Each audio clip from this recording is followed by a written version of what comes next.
Good afternoon and welcome once again to La Quinta High School here in Westminster. Zach Anderson, Yozsimer with you guys. As the OC Legends welcoming in once again for the second week in a row on a Friday, the Ventura County Bucks. Both teams have been up and down over the last week as they meet for the third and final time in the Sunset League regular season. Glad you could join us here today. Beautiful afternoon, early evening, despite some pretty heavy traffic for some. Not so much for others, as the Legends looking to win 2 straight weeks against the Bucks. Last week beat them on Friday. A back and forth game where the Legends took it late. The Bucks have kind of slid as of late. They're sitting here 11-10. Meanwhile, the Legends battling for a last playoff spot in the Sunset League, sitting here at 9-12-1. Needing just one win in their next 2 games, today or tomorrow against the Pirates, to secure their spot in the Sunset League 6th seed for the playoffs that start on Tuesday. Although they don't need to win to make it, but there are teams, 2 of them, that could still catch them with some wins down the final weekend. Rowan Tehran to lead things off for the Buccaneers against the right-hander Spencer Hayden.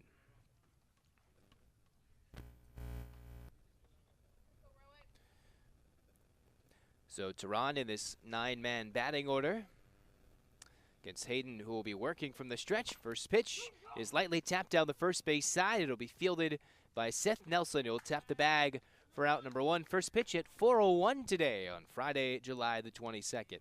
The lineup for Evan Almera's squad looks like this. Tehran just leading off, grounding out to first unassisted. Tommy Italia, who was not here last Friday, very key part of this Buccaneer lineup in the top of the order. He is starting at short. Trent Turquans, Kai Moran, Thomas Keller, Noah Nichols, Tyler Marty, Colin Bell, and Nate Flores, who will both swing it and be the starting pitcher for the Bucks. First pitch hacking, fly ball left field, ranging out there and making the catch out in left is Donnell Daniels. As we're quickly 2 outs on a couple of pitches swung on by the Bucks.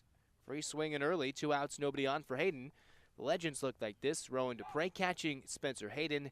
The infield with Connor DeBenin at third. Matt Oliveras at short. Adam Yamashita at second. Seth Nelson at first. Daniels out in left, who just made the play. Ulysses Perez in center. And Sergio Alfaro in right. The DH is Ryan Ernest with Miles Jenkins, the EH. Turquan steps in, and he'll be taking all the way and takes a fastball grooved in there for strike 1. Hayden would love a very quick top of the first inning, 1-2-3. Last week it was Engelhardt who was rather magnificent for the Legends, as Hayden comes directly after Turquan, pumps in strike 2 with the fastball on the outside corner. Quickly ahead 0-2. I'm not sure he's thrown a ball in this first inning yet. The 0-2. Just outside, 1-2. Wanted to see if he could stretch the zone a little bit. Doesn't get the call. Turquan's very wise eye, one of the starting catchers for the Sunset League All-Star game, which was held at Cypress College, just the same place where the playoffs will be. Turquan leaves it outside again, 2-2.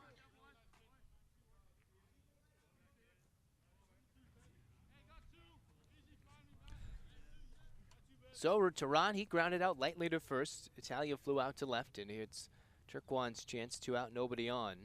Hayden delivers. High chopper to third. DeBenin backs up on it. The long throw to first. Just in time to get Turquan in a 1-2-3 first inning for Hayden. Not exerting much energy there. And the Legends coming up to hit. It's Yuli Perez, Adam Yamashita, and Miles Jenkins coming up in that order. No score heading to the last of the first.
Subscribe now. Thank you.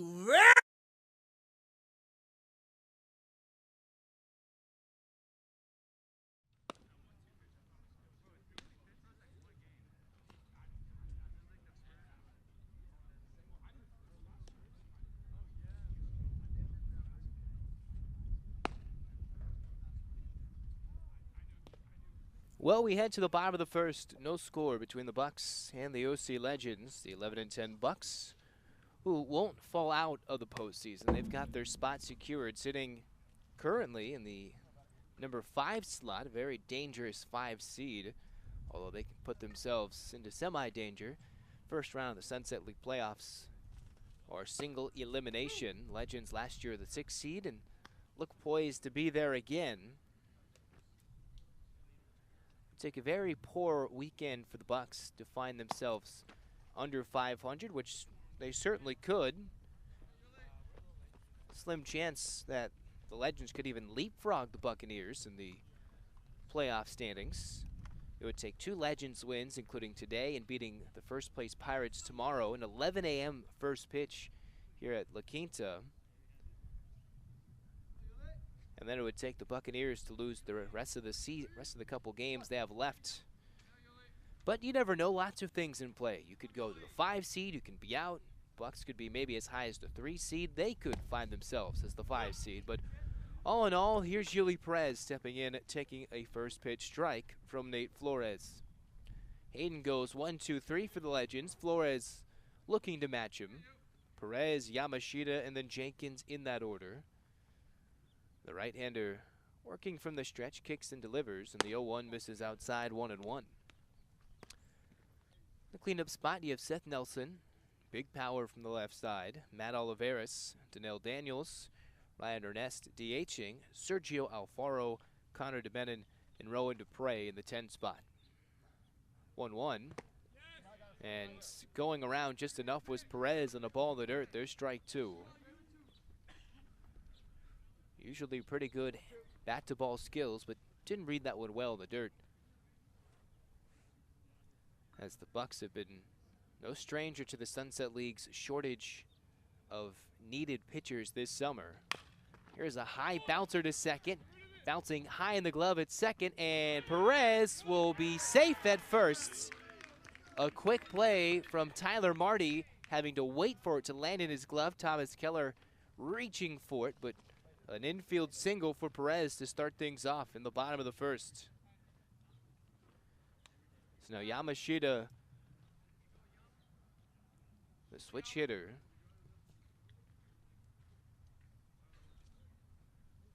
A couple of speedsters at the plate and on base.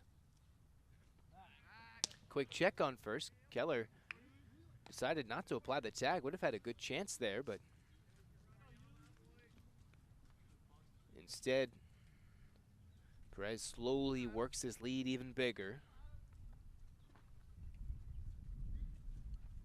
Flores kicks and deals and misses outside 1-0. Sunset League standings look as follows. Yozsimer Pirates, first place. They're 15-6. Would take a pretty rough weekend for them to be taken out of the first place. They'd have to lose every game, and the Field Rats, who sit in second, 13-8, would have to win the rest of the games. That's kind of the theme of playoff positioning. One team has to lose all, and the other team has to win every game. Perez, big lead at first. Not moving as Flores is 1-0, will miss high, ball 2. So the Field Rats, red hot. They've won 6 in a row. They are 13-8 with 3 games to play in the next 2 days. Quakes, who were just as red hot before losing a pair of games this week, they're 13-9 with only 1 game to play. Royo Seiko, the Royals, who've had so many games to make up since the All-Star break. Yamashita on the 2-0, taking all the way for strike 1. Royals 11-9, so over the next 3 days they have 4 games to play and potentially only 1 day off. That's why that couple of days off will be extremely crucial to who can advance in the playoffs. Ventura County 11-10 in the 5 spot. The Legends 9-12 with 1 tie, tying the Pirates earlier this summer right here in Westminster. It's another check over at first. Doesn't do anything for Perez. 2 balls, 1 strike to count to Yamashita. Meanwhile, the Legends have the Inland Empire Bucks hunting on their heels. 8-13-1. East LA 8-13 as the runner goes, but Yamashita will foul it away, strike 2. And the K-Drat summer is done at 7-15-1. So the only 2 teams that can really catch the Legends are either the Bucks or East LA. There's a slim chance that both of them could actually surpass the Legends. It would take a pretty interesting set of circumstances for that to happen, but more on that later. As first the 2-2. Runner moves, pitches high, the throw from Turcoan to second. The tag is not in time as it kicks off the glove instead of Tommy Italia. Ball that tailed away from the Buccaneers shortstop, more towards right field. And a stolen base for Perez, one that seemed to be coming. You can almost sense it. The way that Flores kept looking to first, Perez said, all right, I'm going to keep growing my lead, and eventually scampers off and steals second base with nobody out.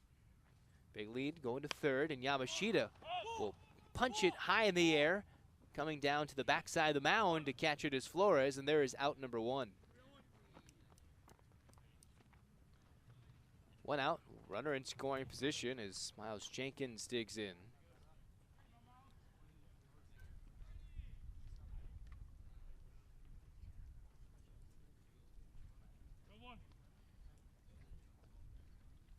So in terms of what's needed for the Legends to stay in the playoff picture, they don't even need a win technically, as Jenkins takes a breaking ball for a called strike 1.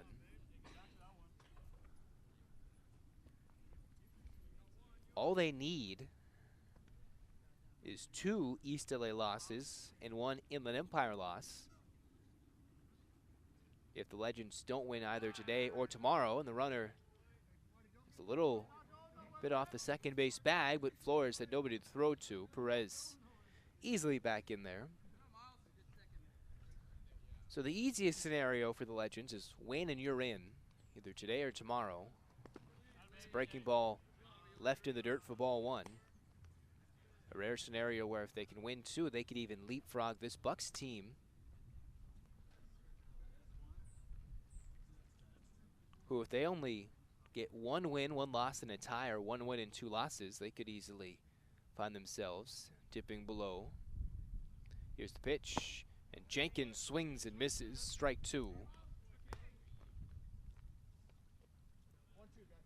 But what's funny enough is the Buccaneers and East LA Dodgers are playing today in about 15 minutes.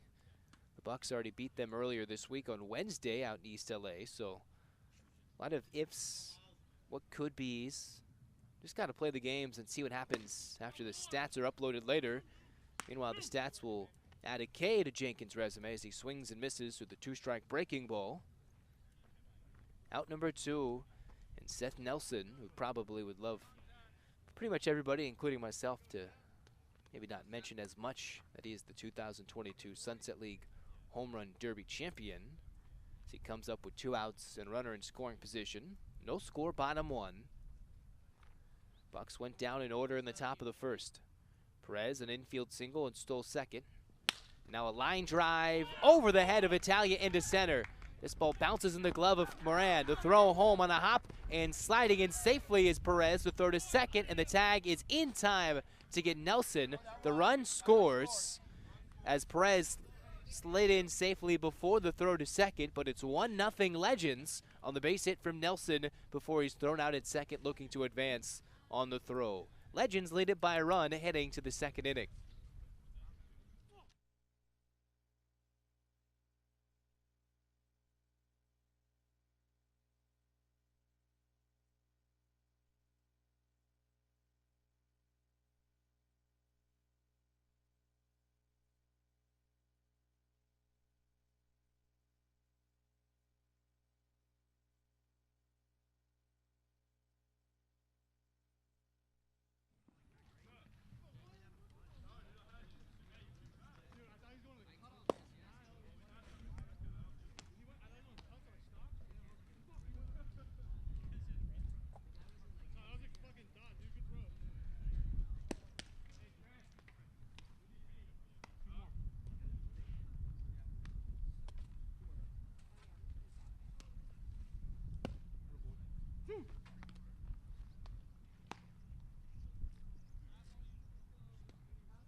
top of the second inning. 1-0 Legends after Seth Nelson lined a 2-out single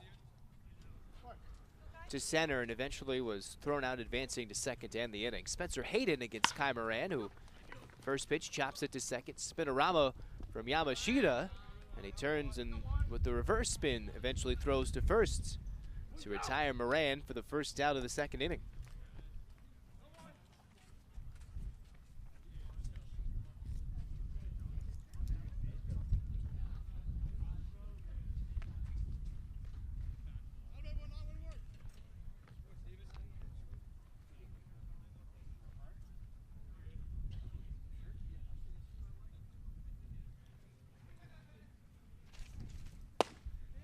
First pitch called strike to Thomas Keller.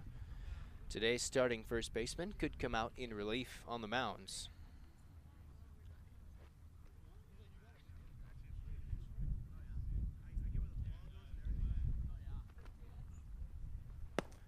A 1 pitch misses low, 1-1.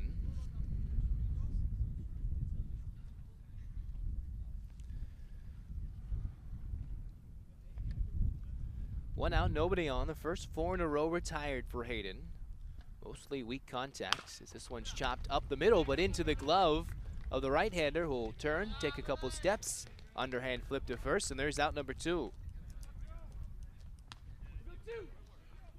So now 2 outs, nobody on for Noah Nichols.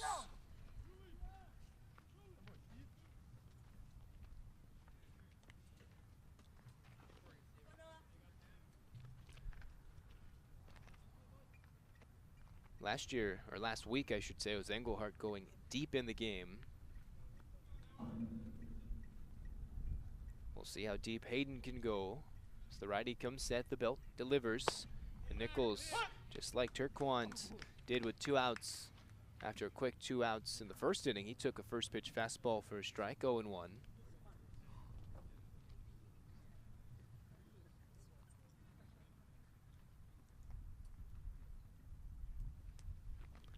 0-1. Nichols lifts it to right center. Coming in on it is Perez. He'll make the catch for out number 3. Another 1-2-3 inning for Mr. Hayden on the bump. As we head to the bottom of the second, 1-0 Legends as they look for more here on YouTube on the Coach's Radar channel.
Bottom of the second inning, 1-0 Legends in a crucial must-win game. Bucks don't really stand to lose too much, although there is a very slight chance that they can get leapfrogged by the Legends by virtue of a win for the OC Legends today and a loss from the Bucks, and 2 more losses this weekend. But other than that, it's rather unlikely to have 2 wins and 3 losses for the other, as Matt Oliveira steps in and takes the ball low.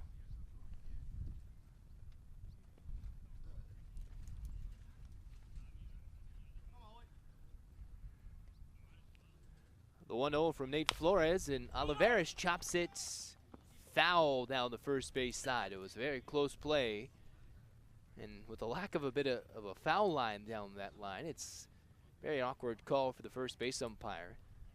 Already a bit of the line erased from plenty of plays down the first base line.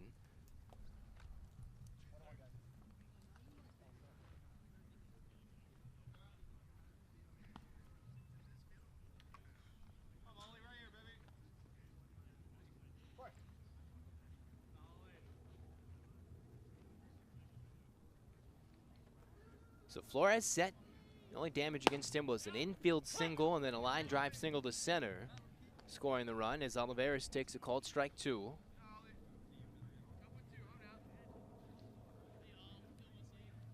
The real question will be, will the Bucks bats wake up at any point? Just a quiet early start, just like last week. And here's Oliveras tattooing one into center on a line. Moran taking it off the chest in a big round past the bag for Oliveras, and instead he'll stay at first with the leadoff single, just like Perez had in the bottom of the first. Danelle Daniels walking in. Last time the recipe was single, stolen base, and eventually a 2-out single. For the Bucks, they just came off a 15-9 win against the Royals not too long ago, as Daniels takes a breaking ball for a strike.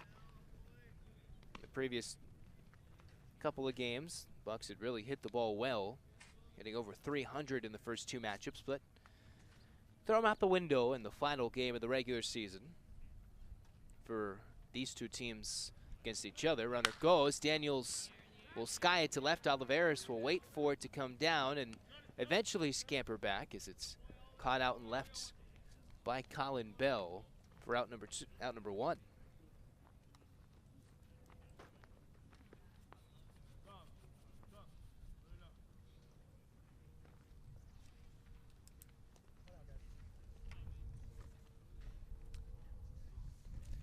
So Ryan Ernest, 1 out, 1 on, bottom 2.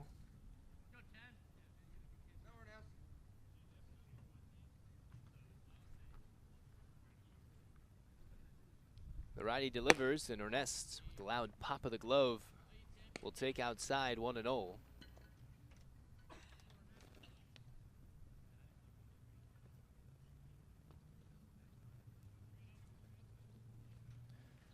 Medium-sized lead at first.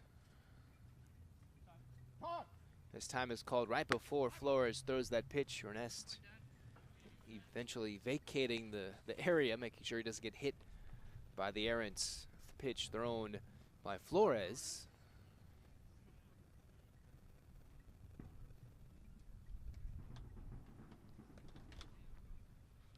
Runner moving. Ernest takes a strike outside. The throw to second will not be in time. It kicks past Italia, and a stolen base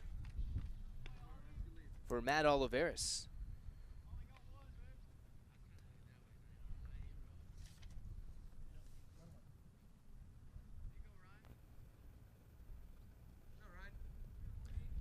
Already another runner in scoring position for the Legends. Righty kicks and deals, and a chopper down the first base line, and Keller gets it in the glove, nice and snug, and steps on the bag for out number 2. One of those plays where after so much repetition on a ball with an in-between hop, helped out a little bit by that first baseman's mitt, sticks in there in the edge of the webbing, and nice easy play after lots and lots of practice ground balls for it to come true in a game. So 2 down, and Sergio Alfaro digging in. 1-0 Legends.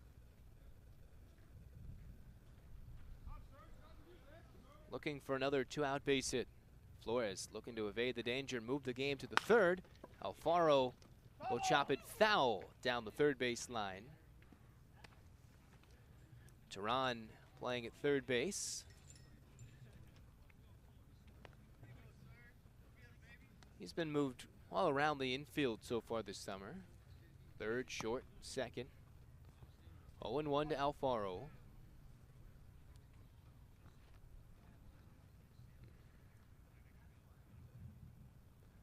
Oh, 1 pitch. Fastball for a called strike 2 on the inside corner. So Olivares, who on the ground ball advanced to third, waiting for a loose ball to kick past Turquand on a wild pitch potentially and score the second run of the game.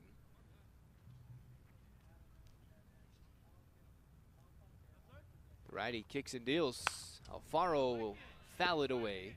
Again, here at La Quinta High School, Demers Field, home of the Aztecs in Westminster. There's a bit of an overhang right above home plate, so a true pop-up goes up, hits the netting that protects the nearby homes just outside of the third base line and over the fencing. It protects the area, and if you pop it straight up, you're almost given second life if you're a hitter.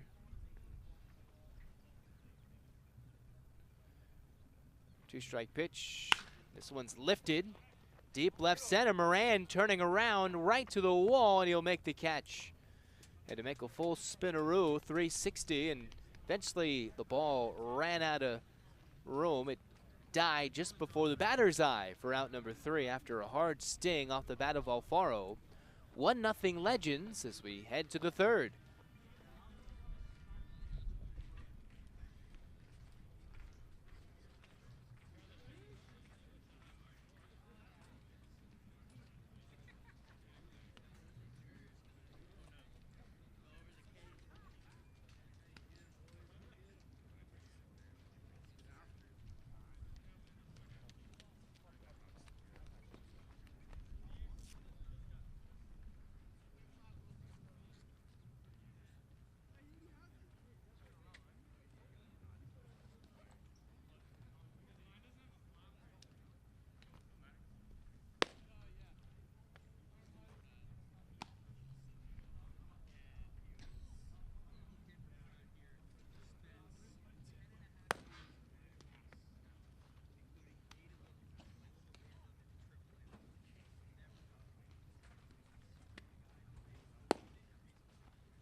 To the top of the third we go. Tyler Marty, Colin Bell, and then Nate Flores. 7, 8, and 9 in this 9-man order for the Bucks, who've had some trouble getting out to this field a couple of times. It took either an hour and a half, 2 hours. Some took 2.5 hours to travel from the greater Los Angeles area to make the trip out to Orange County.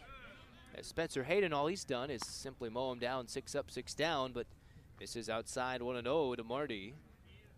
Buccaneers second baseman today. 1-0 Legends. On a 2-out, Seth Nelson single up to middle.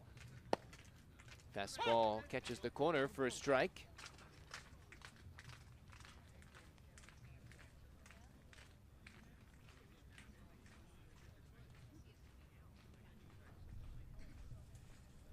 Righty kicks and deals and will miss just outside.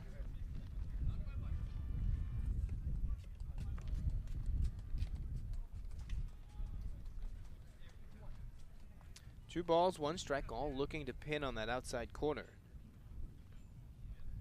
2-1 pitch, swung on and fouled off the mitt of Rowan Dupre.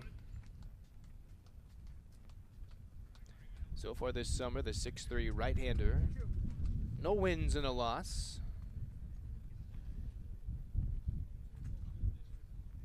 4 innings,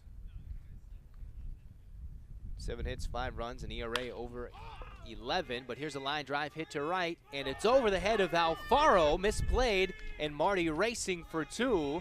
Helped with a hard hit line drive, misplayed in right, and it'll probably turn into a leadoff double. So Alfaro came in on it, waited on it, and the ball just simply took off on him. There's not too much real estate behind the outfielders in a field that's only 305 down the lines and 341 to dead center, but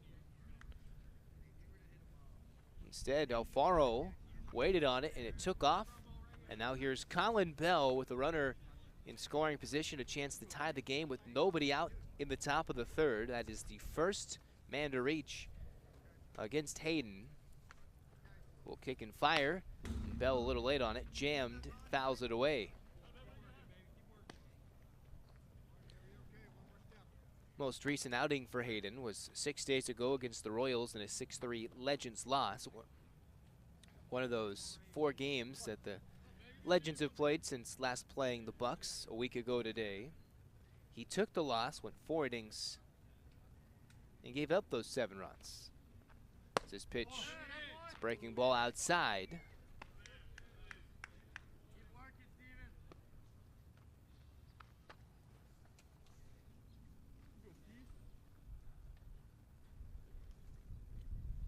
One nothing Legends, top 3. Righty kicks and deals and will miss inside, 2-1.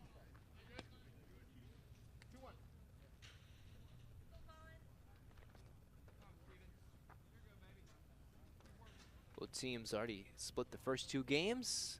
Bucks winning at home, Legends winning at home. With the tie that the Legends have, head-to-head tiebreaker might not mean too much, just more who can advance and who will drop in the standings, barring a bad finish. Hayden stepping off after Yamashita looking to play cat and mouse with Marty at second base.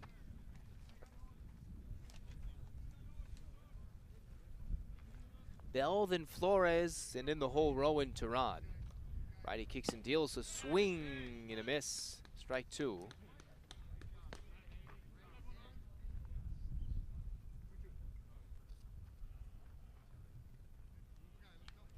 Two and two to a struggling Bell this summer. Had been having some issues in recent weeks, just picking up the ball, looking to heat up right before the playoffs. 2-2, fouled away.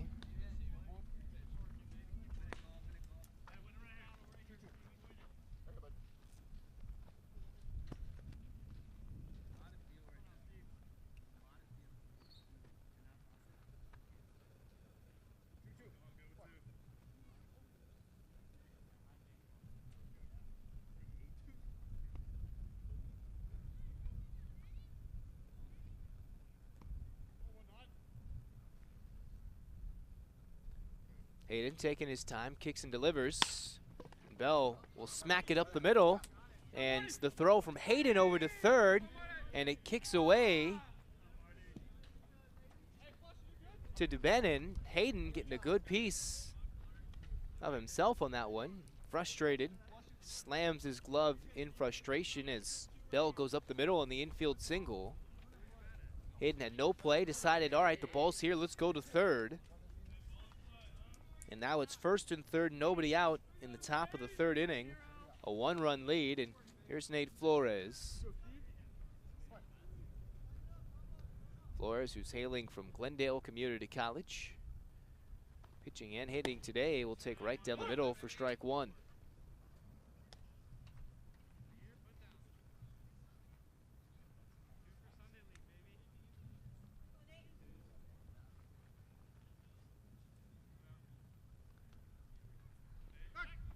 Check on the runner at first. Bell not moving. He does possess some good speed. We'll see if they decide to send him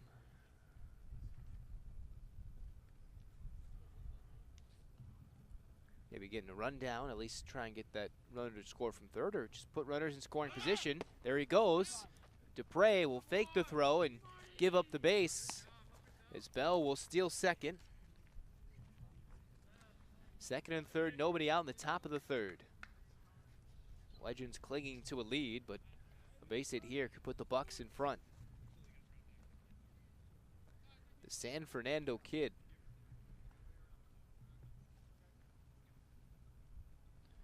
Hayden delivers. Line drive off the glove of Oliveris into left. And this game is tied at 1. Staying at third is Bell.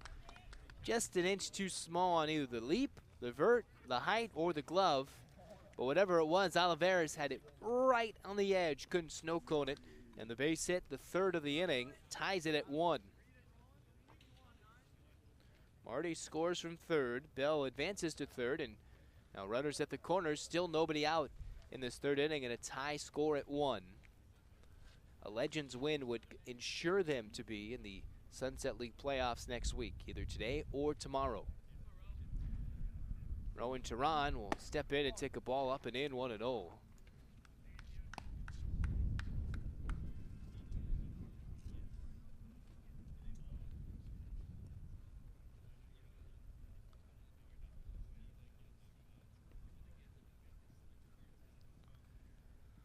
Righty kicks and delivers. Tehran late on the fastball, 1-1. Bucks beat him on June 26, 6-3. Legends returning the favor 5-4 a week ago in an exciting, rather quick game back and forth.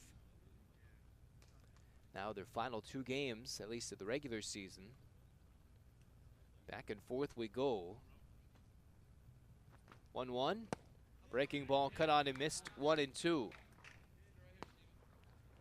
Very big spot for the Bucks co-home run leader. He's hit 2. Cranked one to right center last week.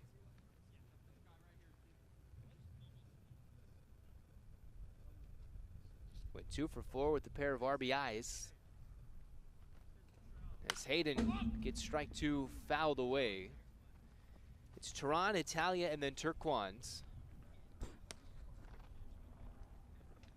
Top 4 of the order that can match anybody with the Sunset League. It's just getting production from the middle and the bottom of the lineup and playing some clean defense. And most importantly, the winner of next week's playoffs will get good pitching and length from their starters. The 1-2, Tehran lines it to center. Coming in is Perez. He'll pick it up. The throw home is not in time as Bell slides in safely. And they're going to step on third, appeal, and the home plate umpire says he is safe. So it's 2-1 Bucks after the sac fly to center. Flores staying at first. 1 out, 1 on. Bucks have come back to tie and now take the lead as Tommy Italia digs in.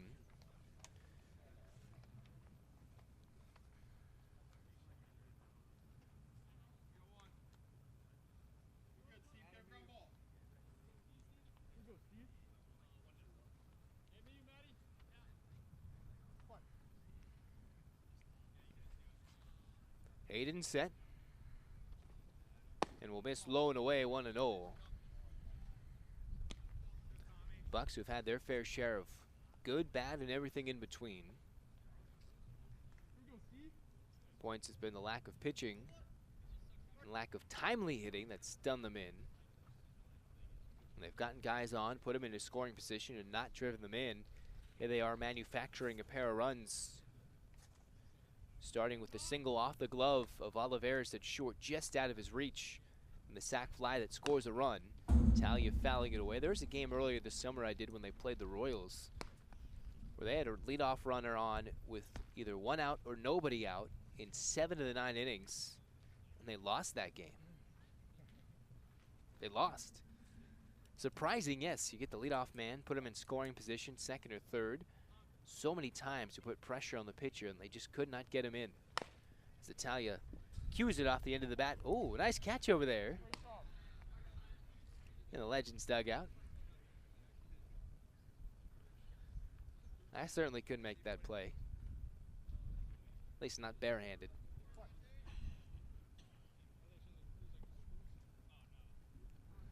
One out, 1 on, top 3, 2-1 Bucks lead it. Fastball misses outside for a ball.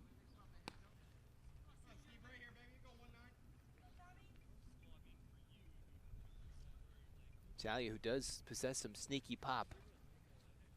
More line drive, gap-to-gap power. Hayden delivers and will miss outside for another. 2 balls, 2 strikes.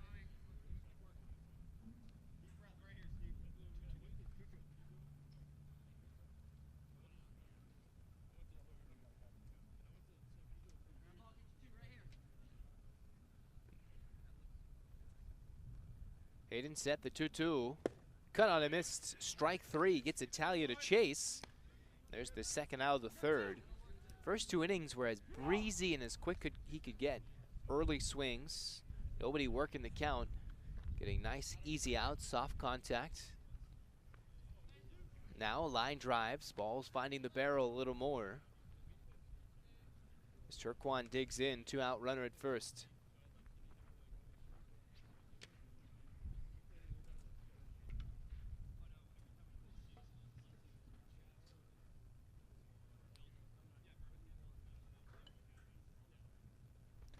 He delivers, and Turquan will take a strike on the inside corner. For the Legends, they'll have DeBenin, Dupre, and then Perez. 9, 10, and 1. So the Bucs, out of sheer necessity, going the 9-man order, which was the 9-man order used to win the title last year. It was the Dodgers, 2021 champs. They went with 9 men in their order. Get your guys up more and more, especially and most importantly the top of the order in more key spots. As Turquan takes a ball in the dirt, back picked by Dupre.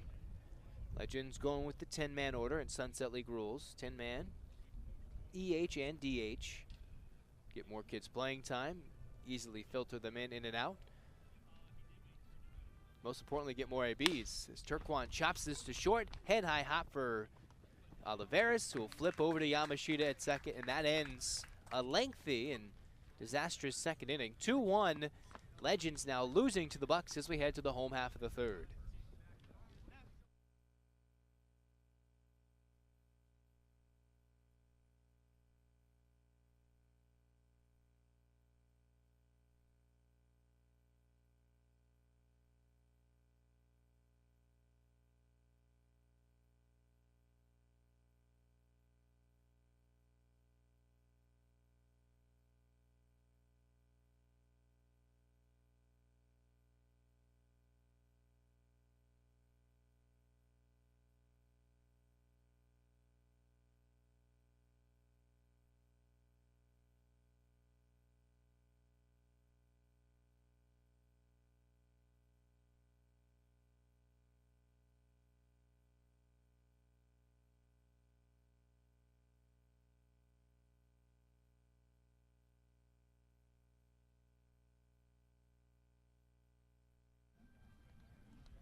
Subscribe now. Thank you very much. Would you OC Legend?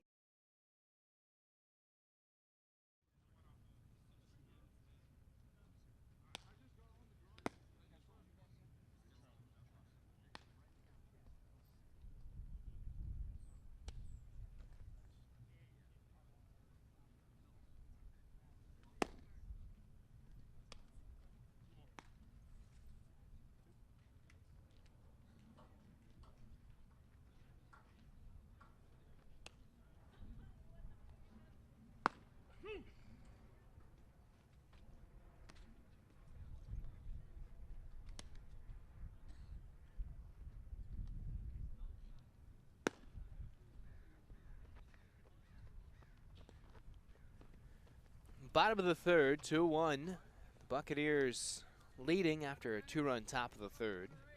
Connor DeBenin and Rowan Dupre will look to kickstart a little rally here in the bottom of the third inning. Against Nate Flores, who gave up infield and leadoff singles in each of the first 2 innings.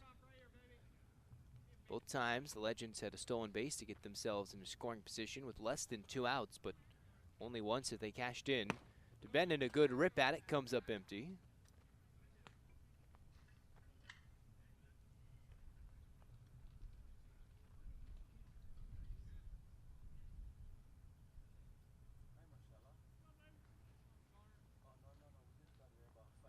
Oh, 1 pitch. Flores will watch this one get lined foul down the right field line over the batting cages.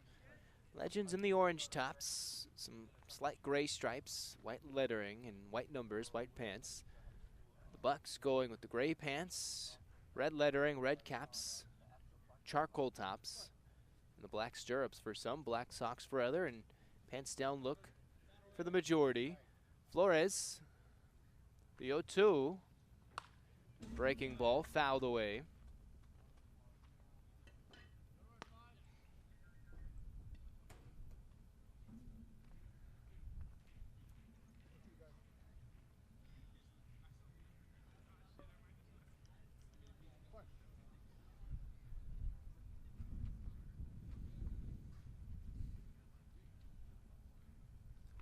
Flores is 0-2 again. DeBennon takes it low.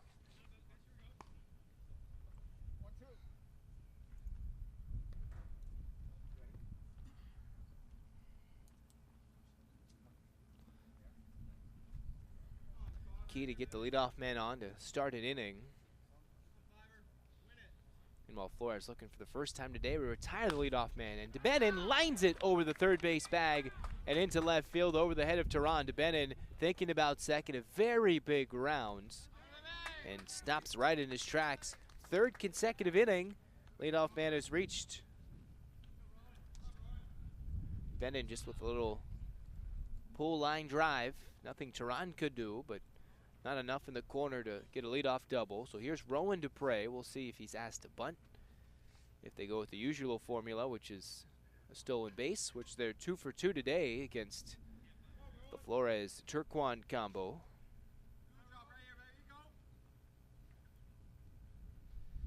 Righty to Dupre, and he'll take high 1-0. 2-1, Bucks lead it, bottom 3.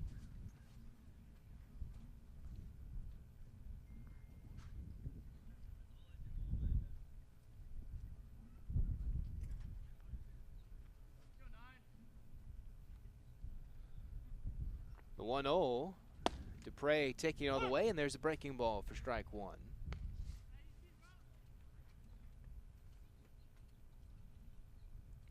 After Dupre, it's the top of the order with Perez, Yamashita, and then Jenkins, all getting their second look against Flores. 1-1, Dupre will pop it up center field. Coming in is Moran. He'll make the catch for out number 1.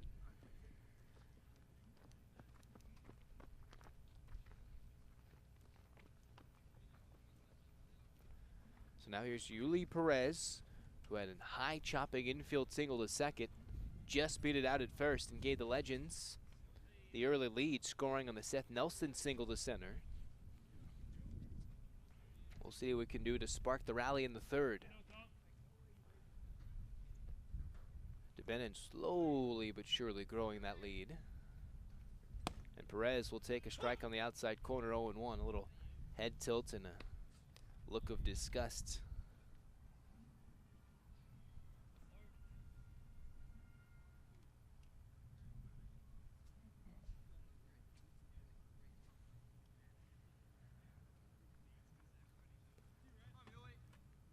The 0-1 runner going. That pitch is tapped foul. Hit and run as Perez just lunging after it. 0-2, way behind in the count. DeBennon, a pretty solid jump there.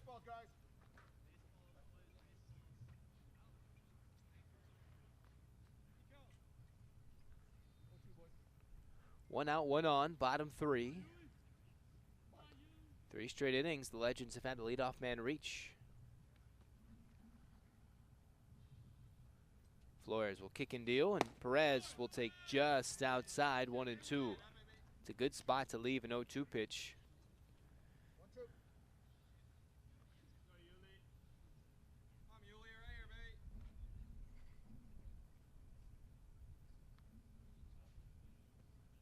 Flores finally comes set at the chest. 1-2 pitch, misses way high, 2-2.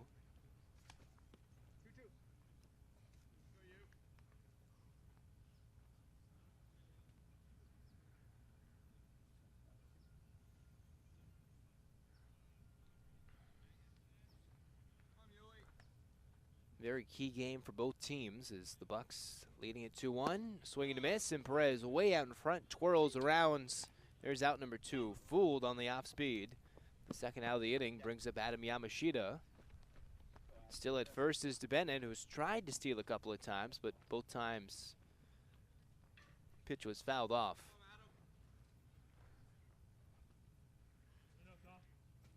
The Bucks win, they can possibly maybe crawl into either a 4 seed or a 3 seed, which wouldn't change what day they play, but could change their opponent and most importantly give them a home game, quote unquote.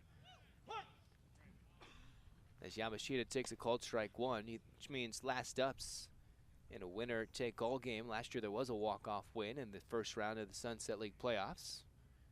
Always want at least last up opportunities. So Flores with the 0-1, 2 outs, 1 on. Very slow as he comes home. The throw to second. The tag is not in time. And stealing second is DeBennett.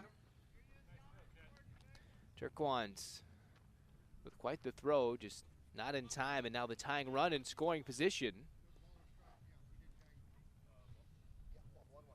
So 1 ball, 1 strike. Yamashita now with a chance at a base hit to tie the game. 3rd straight inning where the Legends have had a runner in scoring position. Flores kicks and deals. No miss outside, 2-1.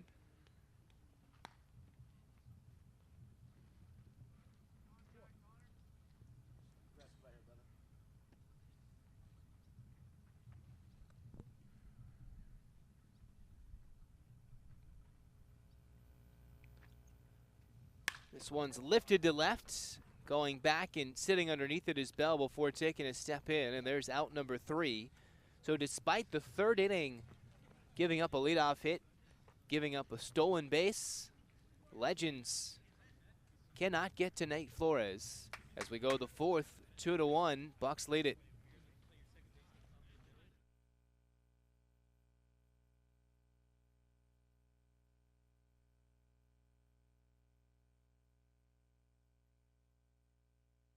Like some play-by-play commentary throughout the game to make the action a little more exciting?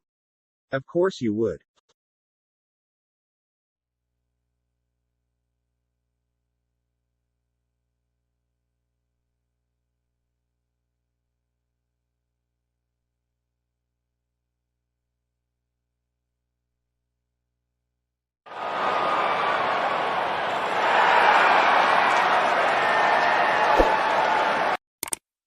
Subscribe now. Thank you very much.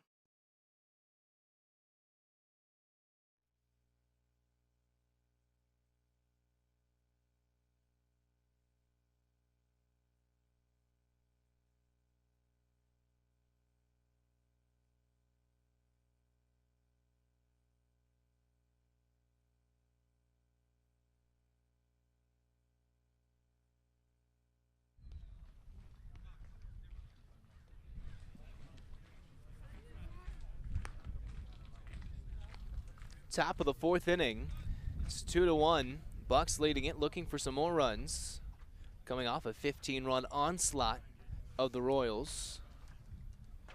Winner today would take the head-to-head matchup in the regular season, and they got Kai Moran leading things off with Spencer Hayden on the bump still for his 4th inning of work. It's Moran, Keller, and Nichols, 5, 6, and 7. So Moran getting a second look at Hayden and takes a first pitch this time for a called strike.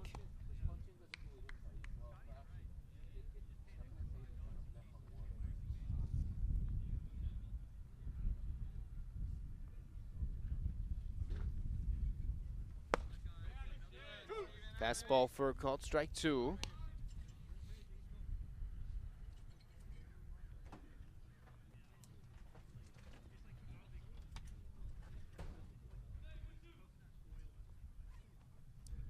The 0-2 on its way.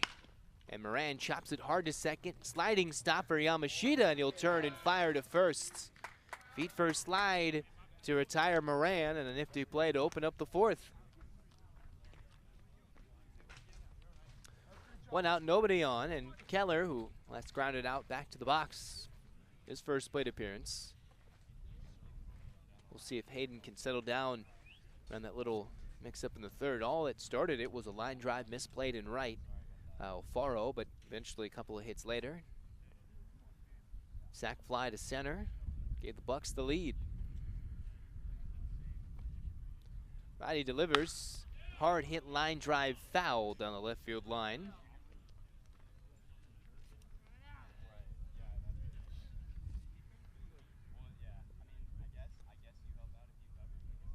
Very continual, endless conversation between, I think, Dupre and Keller.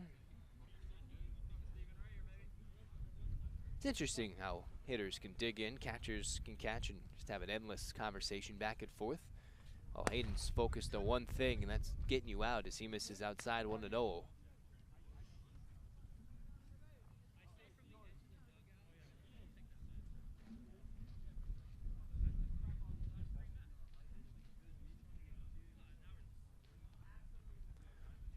So the 1-1 pitch, lightly tapped foul, right back to the backstop, all wood.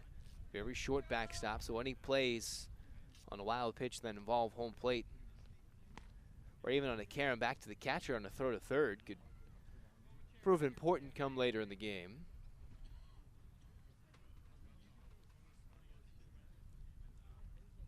The Legends usually a pretty good home ball club. A very unique field, even though the small dimensions doesn't always play itself to being a home run ballpark, as Keller fouls away the two-strike pitch. Again, as I mentioned, just over 300 down the lines and above 340 just to dead center, which you're thinking college players coming in, they would potentially feast on this field, and some do, but not all. The winds, usually a light breeze, especially on the best of days with the sun out, blue skies, limited clouds. One of the more picture-perfect ballparks you could see yourself in the Sunset League. And the sun sets right behind left field is the 1-2. Chopped down to third. DeBennon has it kick up in the heel of his glove, the long throw to first, and has no problem with it after recovering for out number 2. So just one of those unique fields where, due to its dimensions, it actually plays less at some points of a home run park than it does out at Cypress, which is a very big ballpark. About 330 down the lines, just above that, and close to 395, even 400 to deep right center in the deepest part of the ballpark, where the playoffs will be held. No, Nichols steps in and takes the ball, 1-0. 2 outs, nobody on, 0 for 1 today. 2-1 Bucks lead in the top of the fourth.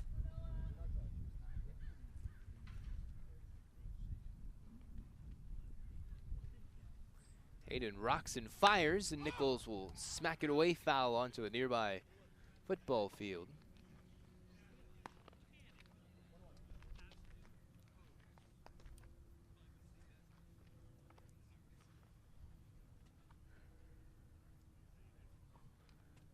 So far this summer for the Legends, depending on how efficient their starters have been, they've let them go as deep as 6, close to 7. It was Engelhardt who pitched 6 solid innings against the Bucks last week, eventually getting the win. But the way it's going with Hayden could be up and down if he goes into the 5th or into the 6th. Just depends if he can get this third out efficiently, as he looks for his third 1-2-3 inning of the game, as Nichols swings and misses a breaking ball that backed up on him. Swung underneath it for strike 2. 1 ball, 2 strikes. Nichols a whole aerobics routine in between each pitch. Again, a nice conversation between hitter and catcher. Don't know how they do it. The 1-2, way outside, blocked by Dupre. 2 balls, 2 strikes.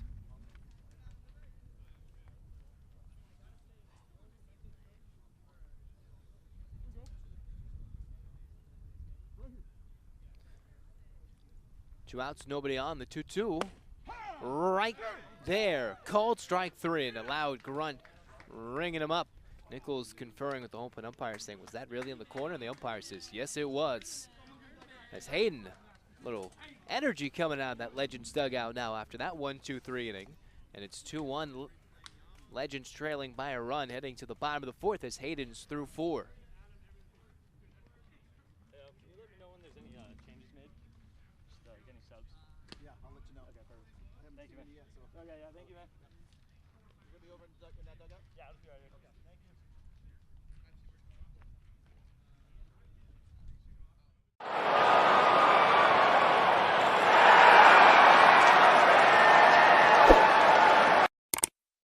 'Subscribe now.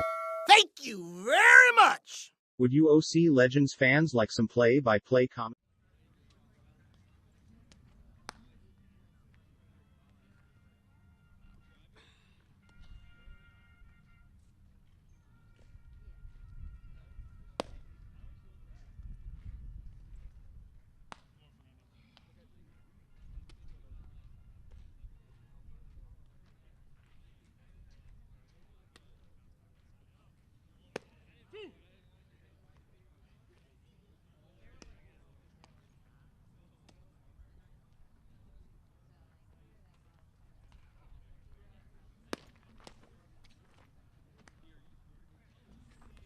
Three, 4, and 5 due up for the Legends in the home half of the 4th, trailing by a run, 2-1. It's Jenkins, Nelson, and Oliveris, a couple of guys who have gotten hits the first time around against Nate Flores, the San Fernando High product.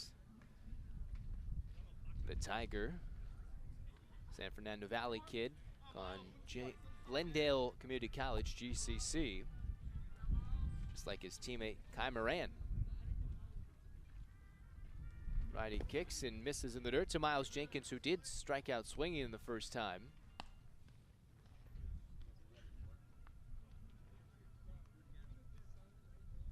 So Jenkins, then Nelson and Oliveris. If anybody can reach Danelle Daniels, as the Legends look to chase down a run, it was the Bucks who were playing from behind last week.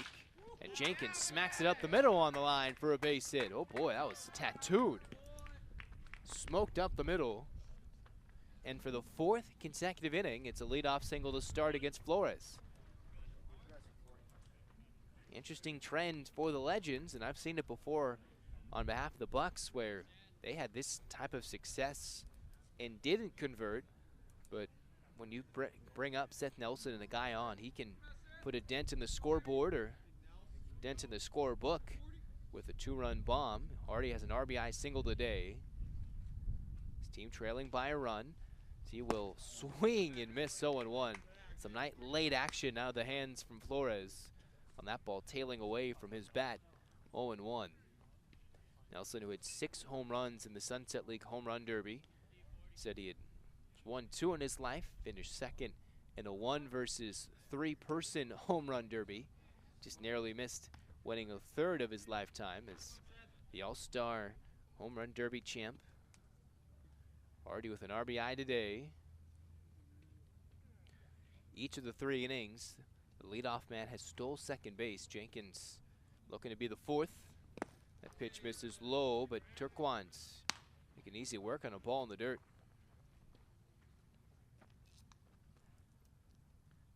Again, for the Legends, can't get to 500 even with these 2 wins in the regular season. Would need to win at minimum 3 in a row just to even up their Sunset League record this summer.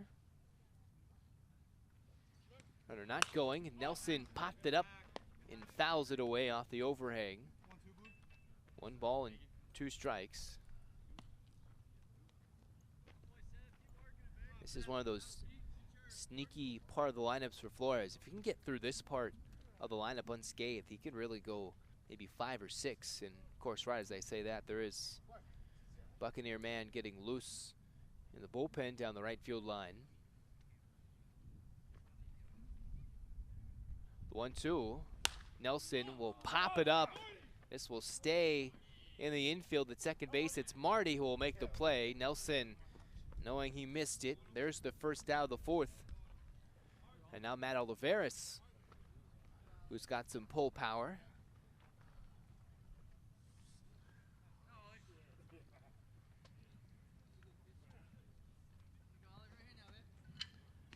So Jenkins at first, slowly growing that lead. The Legends 3 for 3 stealing bases in this one. Saw them once steal 6 bases in the game, as now Jenkins breaks for second. Oliveris hits it to left center. Racing over is Bell. Will make the catch as Jenkins retreats to first. And Oliveris, first pitch swinging. Now the second out of the inning as Donnell Daniels comes up looking to turn this one into a 2-out rally. 2-1 Bucks, bottom 4.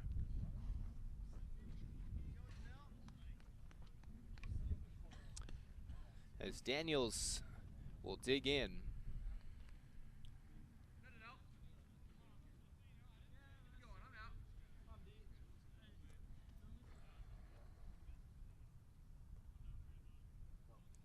Righty delivers. Daniels takes high, 1-0.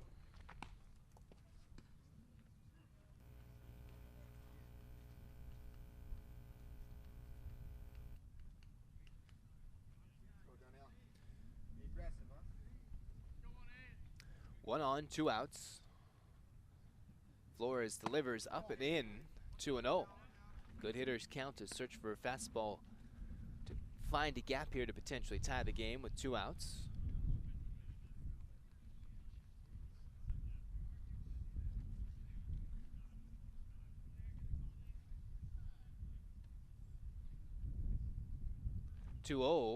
That one's way high, 3-0.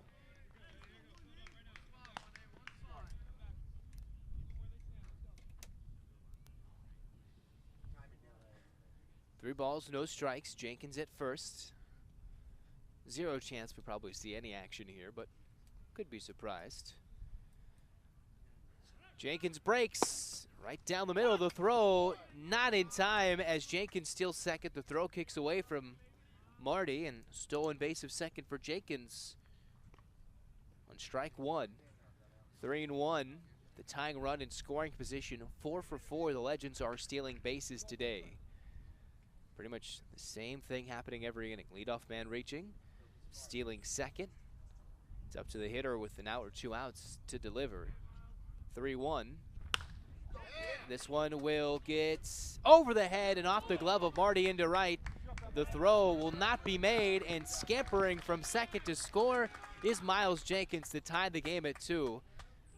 Not exactly the bullet to right field, but that one drops, and we are tied at 2 in the 4th as Daniels delivers the second 2-out RBI single of the game for the Legends.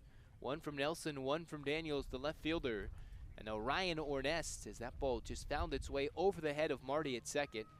Similar to how the game-tying single off the bat of Flores went over the bat, off the glove, of Oliveris at short. So Ryan Ornest, first pitch swinging, comes up empty. 0-1. 2-2, bottom 4.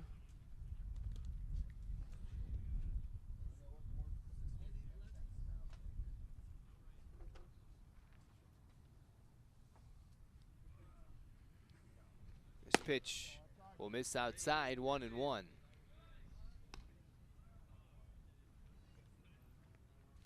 2-2 our score. It was a 1-run bottom of the first on a 2-out single from Nelson.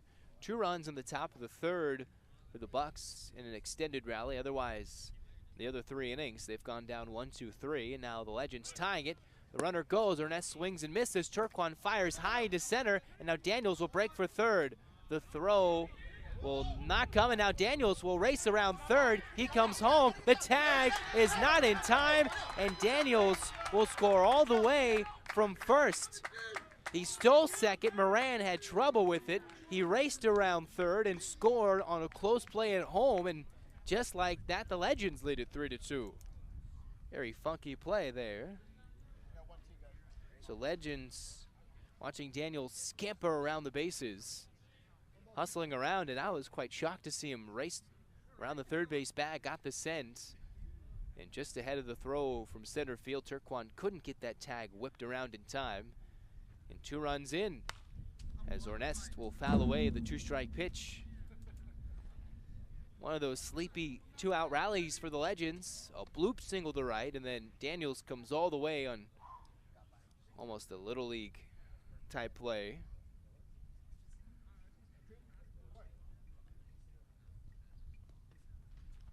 Ornest hoping to extend the rally. 2-strike pitch, spike to home plate. Ornest leaves it low.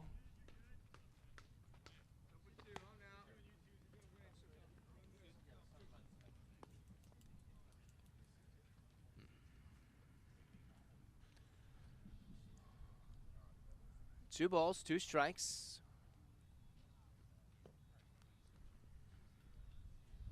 Flores kicks and deals. Ornest will pound it in the ground, foul down the first base side. So the Legends turning around a 2-1 deficit into a 1-run lead.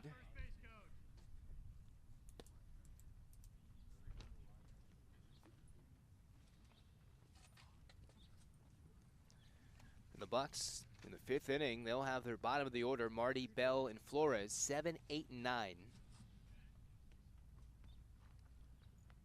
Ornest just will not go away, as Flores will miss high for ball 3. Full count. 2 outs, nobody on.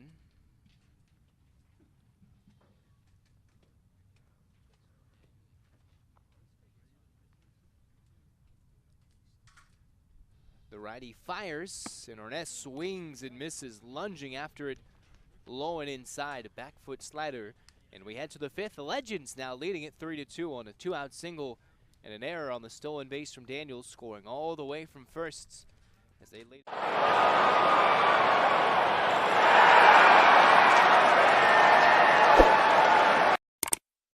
Subscribe now. Thank you very much.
Top of the 5th we go, 3-2. Legends now leading it. It was Tyler Marty who had the ball just kick off the edge of his glove with 2 outs in the bottom of the 4th. Otherwise, if he made the catch, would have ended the inning. Bucks would lead it by a run. Instead, the game flipped on its head one more time as the Legends respond, punch right back. A win and the Legends are in the playoffs next week for the 2nd consecutive season as the 6th seed. Although last year's team, I could say, they really faded hard down the stretch. Lost some players due to players going to school. Their summer break ending, everything in between, as Marty, first pitch swinging, pounds it and chops it down the third base line, foul. This year's Legends team, especially with some of their pitching, some of their starters like Engelhardt, Welty, who pitched 3 sparkling innings in the All-Star game, if they can have those guys back. Hayden doing good today.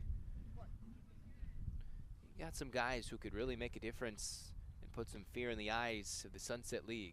Smarter lines it into left center for a base hit. He's chopping his steps and will stay at first for a single. This were a much bigger field. The outfielders would be playing much deeper.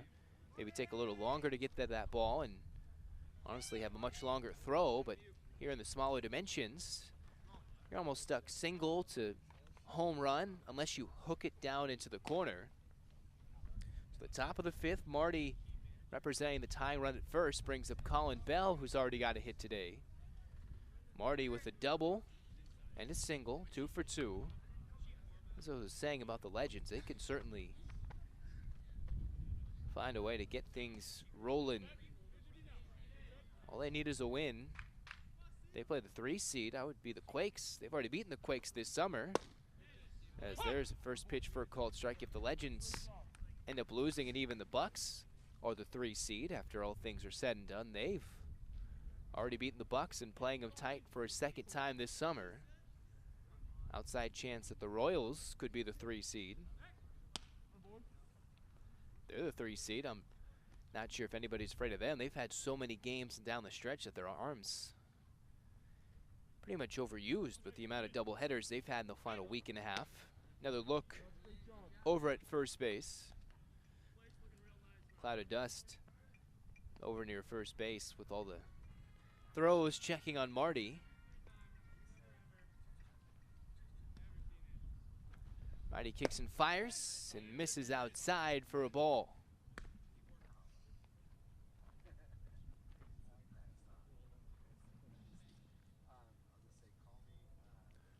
Bell taking a look at the signs. We'll see if this is more of a hit and run or a straight steal of second.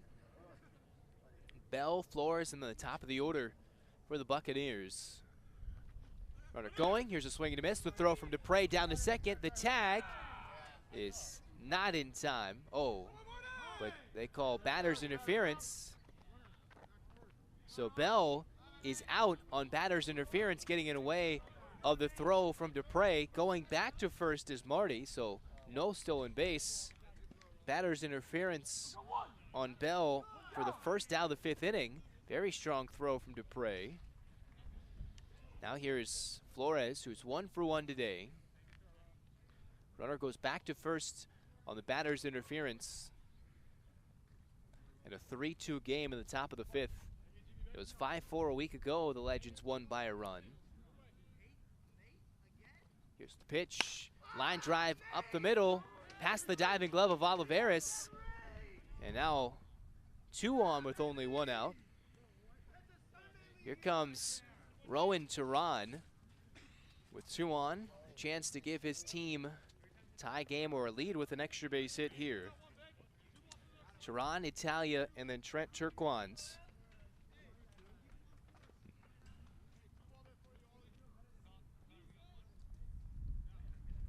Two singles in the inning. The batter's interference for the only out.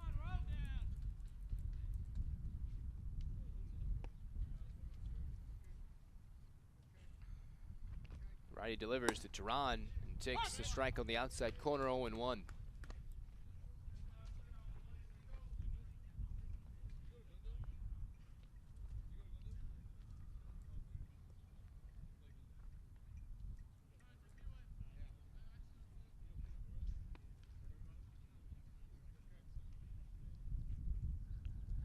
Oh, 1 pitch and a swing and a miss from the Bucks third baseman. Actually tips in the glove. 0 for 2 today. Grounded out to first. Flew out to center.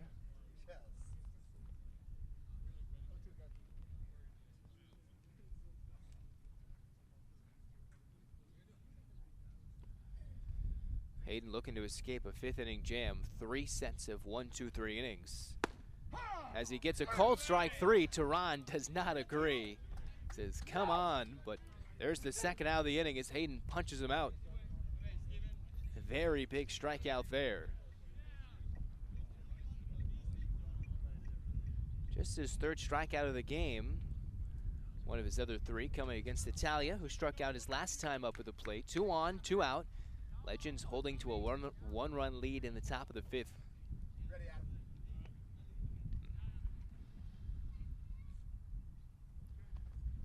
First pitch will miss low, 1-0.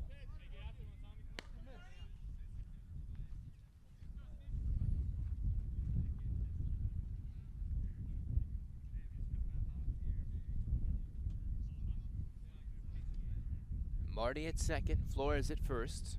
Both a pair of singles.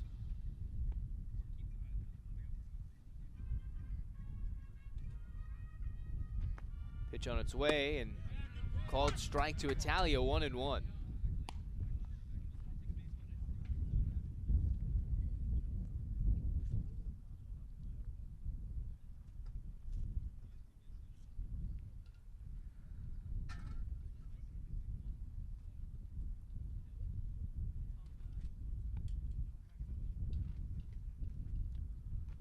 1-1 pitch, breaking ball on the back door for a called strike. 1-2, and now Hayden 1 pitch away from getting through 5 and potentially qualifying for the win. Italia just looking for something to hit to the outfield and tie the game.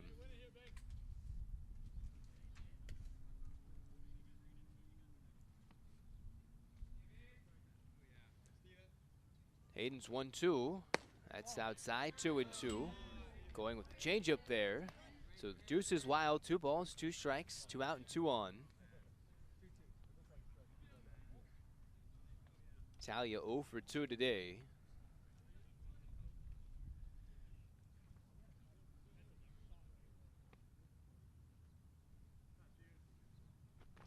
Two. Italia will pop it up deep down the first base side into foul ground and out of play. Both Yamashita, Nelson, and Alfaro racing into the bullpen before it hooks out of play, and Italia some extra life.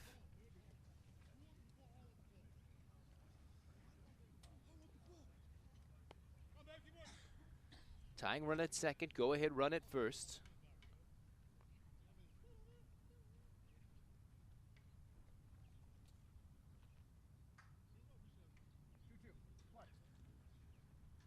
Just looking to put away Italia here. Could be the last hitter he faces today. 2-2. Italia will foul it away. Almost hitting into his own dugout with Turquoise in the on-deck circle.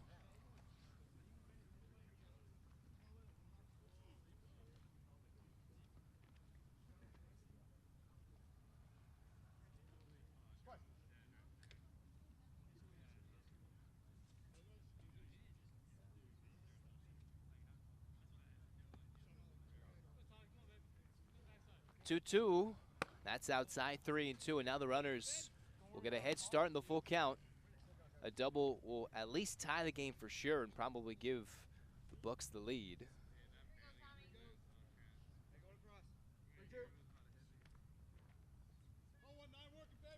Three balls, 2 strikes, 2 out, 2 on. 3-2 Legends lead in the top of the 5th. Hayden kicks and fires, runners off. Italia lines it towards left field, playable and caught. Daniels will retire this side, and that ends the inning. Despite some damage, he evades it and puts up a scoreless 5th inning through 5 for the righty on the bump for the Legends, Spencer Hayden. It's 3-2 Legends as we're halfway home, heading to the last of the 5th.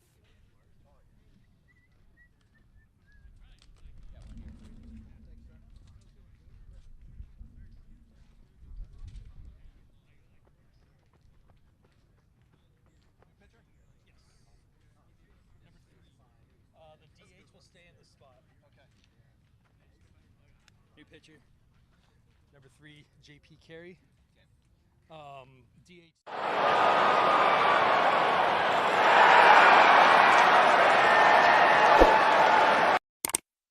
Subscribe now.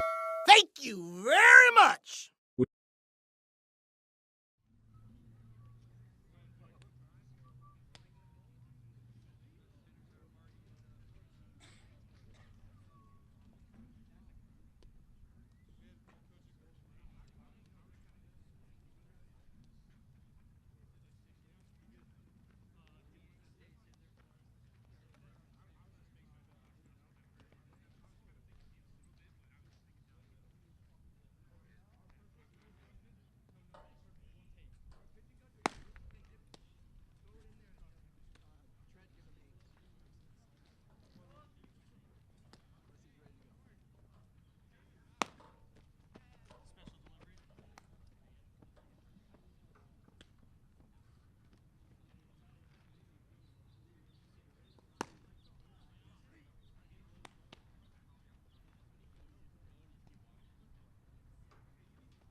Bottom of the fifth we go, 3-2, Legends leading it.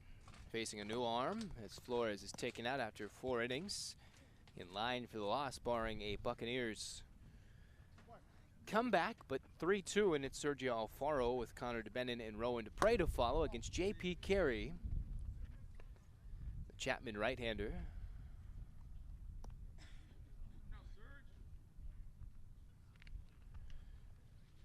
A best of the West All-Star for the Ventura County Pirates, as this 1-0 is skied foul down the right field side. So after all is said and done, 4 innings for Flores, although he sticks in as the DH. He's 2 for 2 swinging the bat and gives up 2 runs, 1 unearned, all 3 runs coming with 2 outs in the first and the 4th innings. As Alfaro would take a strike on the low outside corner, 1-2. So for Carey this year was expected to get the start today, but Flores starting and now Carey in relief. An ERA just above 3.5 and a whip above 1.5 as he delivers a 2-strike hammer right there. There's the first out of the bottom of the 5th.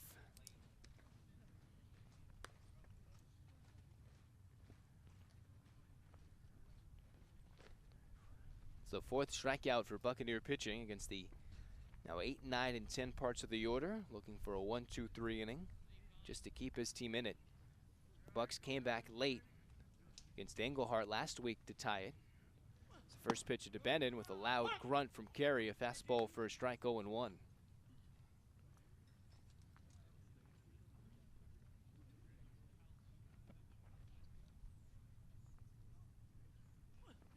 This pitch lifted towards right, playable. And it'll be caught by Nichols for out number 2. 2 outs, nobody on for Dupre. Bottom of the Legends order, Dupre, who flew out to center in the 3rd inning.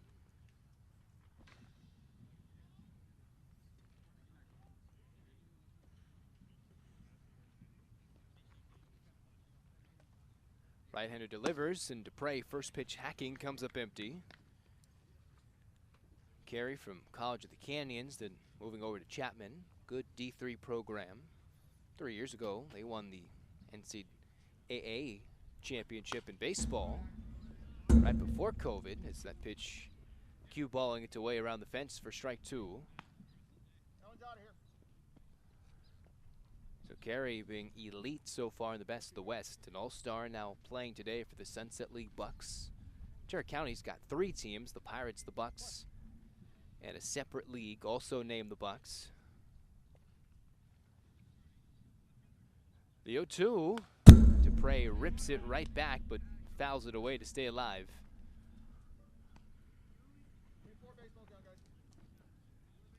Bucks will have the middle of their order, the meets between Turquan, Morand, and Keller, 3, 4, and 5.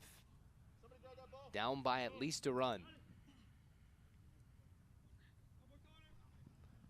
All the Legends runs today have scored with 2 outs, and with the new pitcher, Carey's looking to have the first 1-2-3 inning for the Bucks pitching staff today. Against Flores, the Legends had a leadoff base hit in each of the first 4 innings, and a breaking ball that misses everything, including Dupre's bat. Caught by Turquan on the fly, and that will end the bottom of the 5th. Devastating hook. And we go to the 6th. 3-2, Legends leading it, needing just a win to make it to the Sunset League playoffs and make tomorrow's game all about just some rest and getting some ABs. We'll step aside for a moment, coming back with the top of the 6th, Legends leading it 3-2.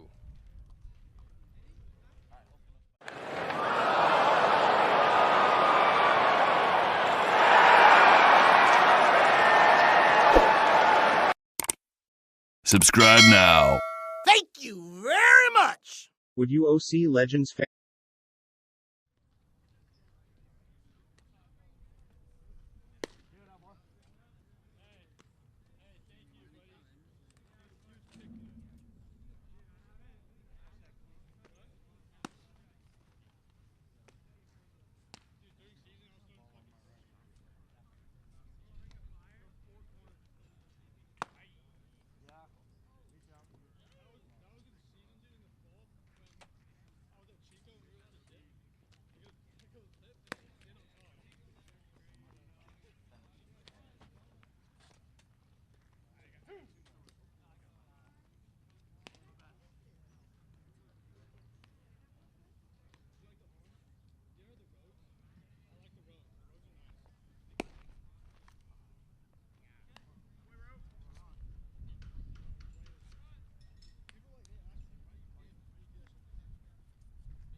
Top of the 6th inning.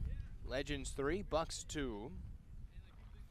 Here's Turquan, who's 0 for 2 today.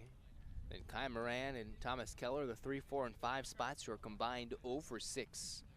Getting their 3rd look at Spencer Hayden, who wants to try and hurl a quality start with his team leading by a run before the Legends have to go to the bullpen. Very sneaky starting staff for the Legends, especially here at home with the wind slightly blowing in. Turquan will smack it on the ground to 3rd. Here's the throw to 1st in time. Route number 1. Hit hard, but nothing to show for it. Turquan with a loud crack of the bat, but hit right at DeBenin.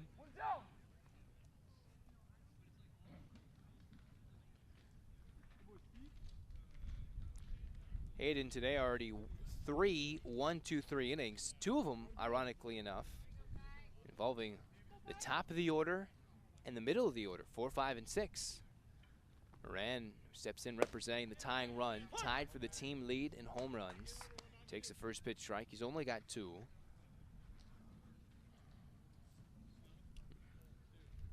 Was in the home run derby for the Buccaneers. Calling just short to Seth Nelson. The 0-1. Moran takes right down the boulevard for strike 2.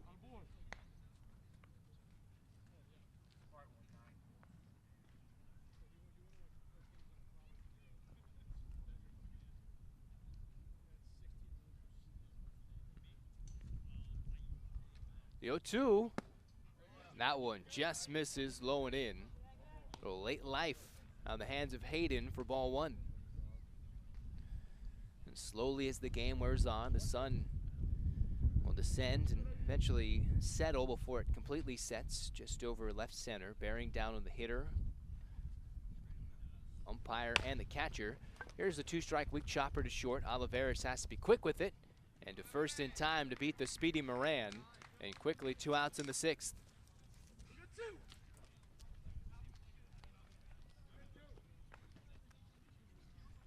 Now Thomas Keller, 2 outs, nobody on, and now the 3, 4, and 5 hitters are a combined 0 for 8. It's not going to cut it in a low-scoring 1-run ball game, especially when they're top 4 of the order, top 3, usually very solid, almost leading the charge on most days, as Keller pops this up towards the right field corner. Alfaro racing after and can't get it as it drops in fair. Turns around and now racing for second is Keller with a bloop 2-out double. Alfaro, who's playing more towards right center. Keller finding the right spot, finding a patch of grass. And for the Bucks today, that's their first extra base hit. Second extra base hit, though. Other one coming on the line drive that just shot itself over the head of Alfaro. So 2 outs, runner in scoring position, tying run as Noah Nichols steps in a 3-2 game in the top of the 6th. And finally, the middle of the order gets their first hit, albeit a bloop double down the line.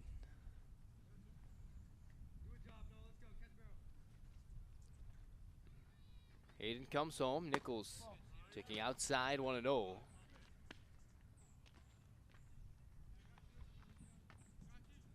Again, the whole aerobics routine again.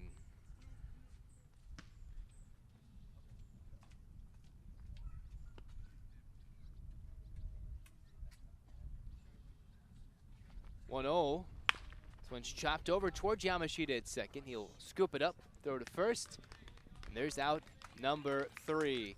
To the bottom of the 6th, it's 3-2 Legends as Hayden works through a bloop double. Continues to mow down for the most part this Bucks order as he's through 6. Legends leading by a run.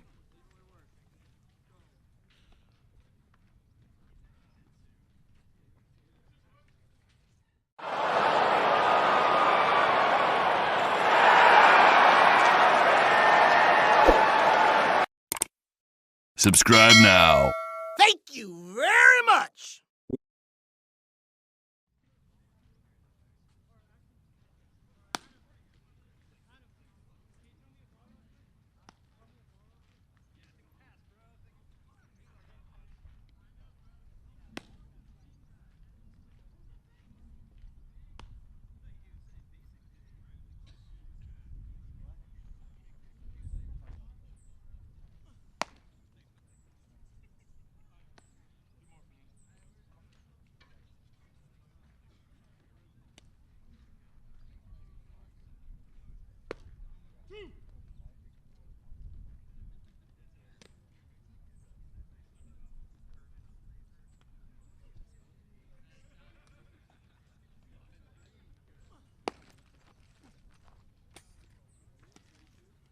Bottom of the 6th we go, and the top of the order for the Legends, Perez, Yamashita, and Jenkins, 1, 2, and 3. They lead it 3-2.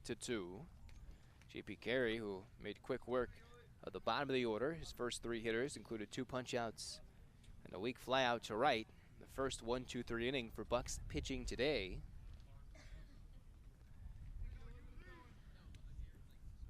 Perez 1 for 2, a stolen base and a run scored. That was all off of the starter Flores. Carey straight, pops up the first pitch. Fastball it right behind the mound. Who's going to get it? And Tehran can't make the play. None of the Bucks infielders could get it. Tehran somehow from third base had to run over the mound to try and make that play. And now a leadoff base runner for Perez and the Legends on what should have been out number 1. I think that might go down as a loop single because nobody could get to it. Carey says you can take care of it. But honestly, nobody could. So Yamashita, who has popped out to the pitcher today, stepping in, 1 on, nobody out. 0 for 2. It's Carey allowing pretty much the weakest of singles you can get, but unfortunately nobody could get it. Yamashita thought about bunting it, and it's fouled off of him in the box. I believe it went right down the dirt and hit his bat as soon as he was laying it down.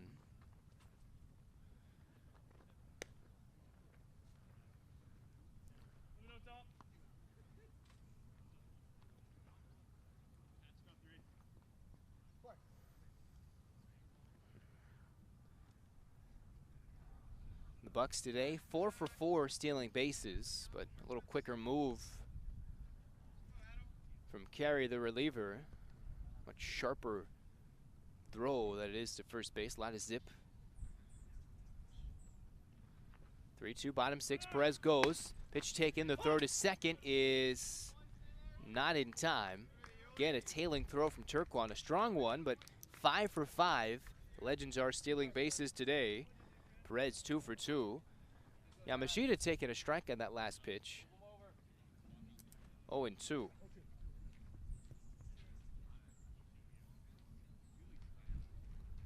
Yamashita, then Jenkins and Nelson in a 3-2 game in the 6th. Looking for some valuable insurance runs. The 0-2. And Yamashita will check his swing. The appeal to second, no swing. Some sharp break on that curve out of the hands of Carey.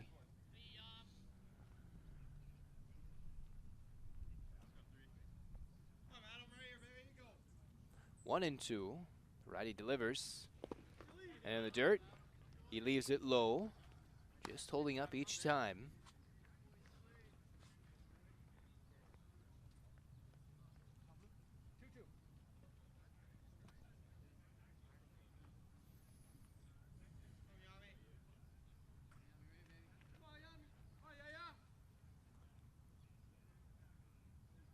To 2. That's outside. 3-2 as he works the count full.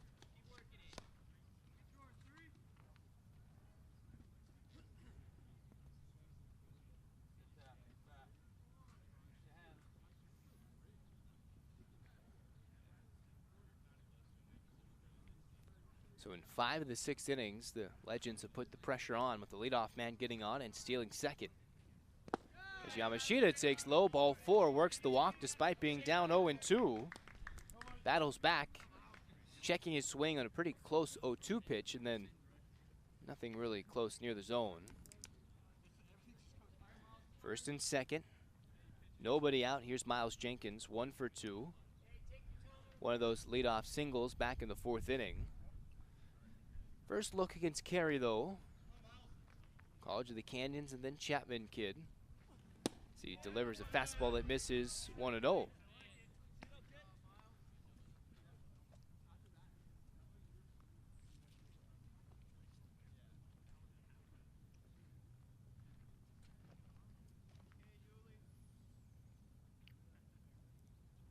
Pitch, Jenkins hits it to right. Racing is Nichols. He'll go back on the ball and make the catch, but neither runner was tagging up. So they'll stay at first and second as the first out recorded. Could have been one and should have been one. That Perez tagged up at second, waiting on it.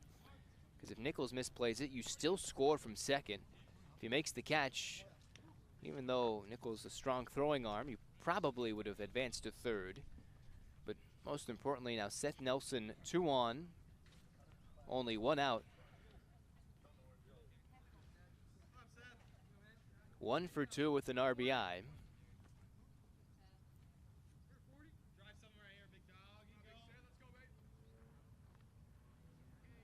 Righty kicks and deals. Nelson takes above his head, 1-0.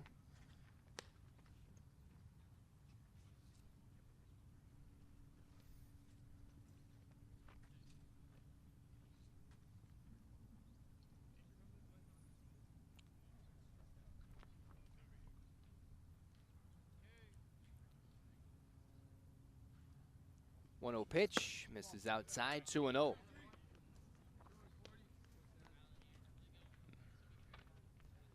Nelson got the ripped up pants about the knee, behind the rear. Those pants fairly close to hitting the can, but loves them anyway. Loves to for the mid-waters, and maybe brings him some good luck as he swings through the 2-0.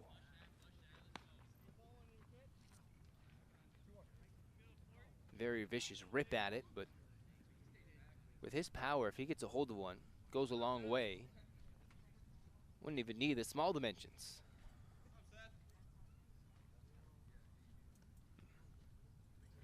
The 2-1, breaking ball, bounced to home plate, 3-1. 3-2, Legends lead bottom 6, 2 on, only 1 out.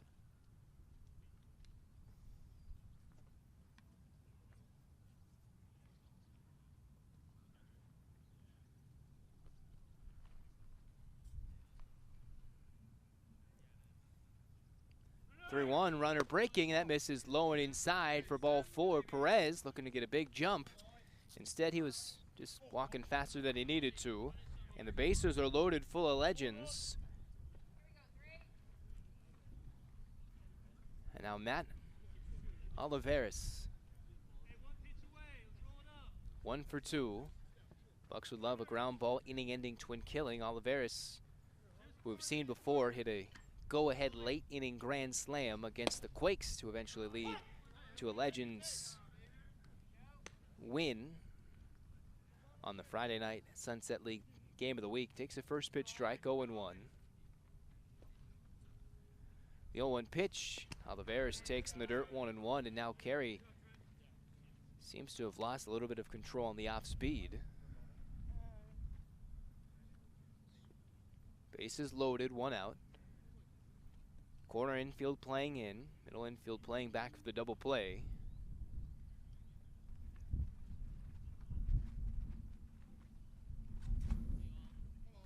One. There's a called strike. 1 ball, 2 strikes. Olivares slightly choking up a bit. Both his home runs have come to the pull side this summer. But a good line drive hitter the other way. 1-2. It's smacked down the right field line for a base hit. It will get to the wall. At least 2 runs will score. Perez and Yamashita to follow. And now the throw almost gets away, but still sticks in the glove of Italia at short. A 2 RBI double the other way. 1-2. It's smacked down the right field line for a base hit. It will get to the wall. At least 2 runs will score. Perez and Yamashita to follow. And now the throw almost gets away, but still sticks in the glove of Italia at short. Single to right. Scored what was then the go-ahead run. As the infield comes in with only 1 out. Takes the fastball low, 1-0. So all he needs is another bloop single to score maybe 2 runs here. 5-2, Legends lead it. So he takes a fastball this time for a strike.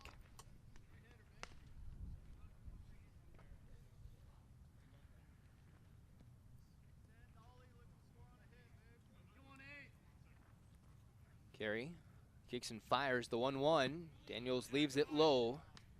That breaking ball that had so much bite back in the 5th and to start the 6th doesn't have the same spin rate, at least in the zone.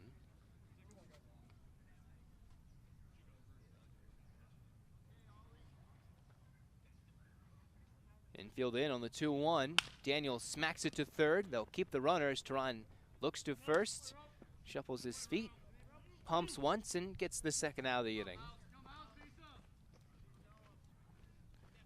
So now Ryan Ornest will be pinch hit for.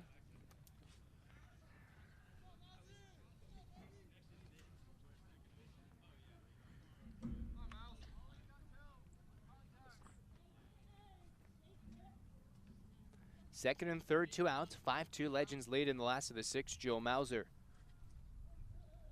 6-1 player will hit one on the first pitch, ground it awkwardly to second, but despite the weird hops, Marty fields it and will fire to first.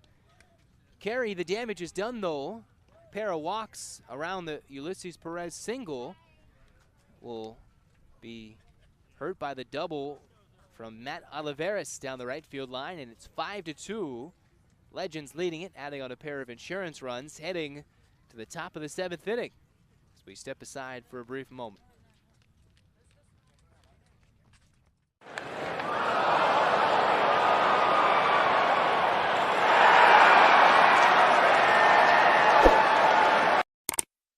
Subscribe now. Thank you very much. Would you OC Legends?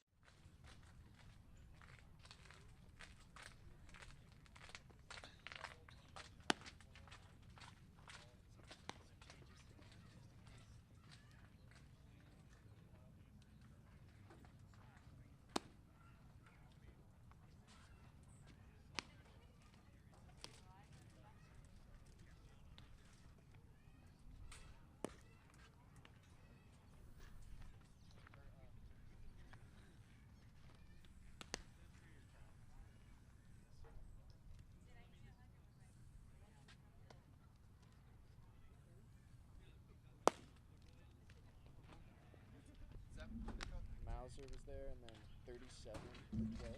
Okay. Okay. First, coach, number 37's in the April, right? Okay. 14 is April. Okay. Yeah.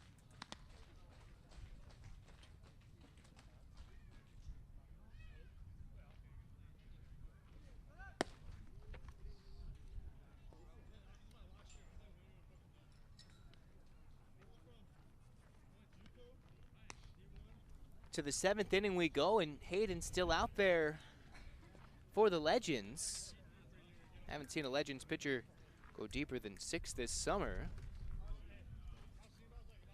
But here we are in the 7th. Hayden looking to get through the bottom of the Buccaneers order, leading now 5-2. Those extra runs of insurance, some nice cushion to have against Marty, Bell, and Flores, who have actually done quite a bit of the dirty work.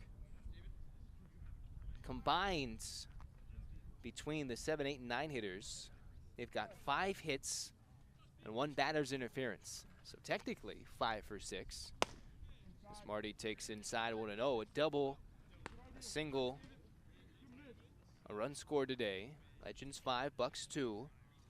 A win cements their spot in the playoffs next week on Tuesday as minimum as the 6th seed, no higher than the 5. Marty fouls it straight back. Again, they can leapfrog the Bucks. That ball is wedged in the fence there.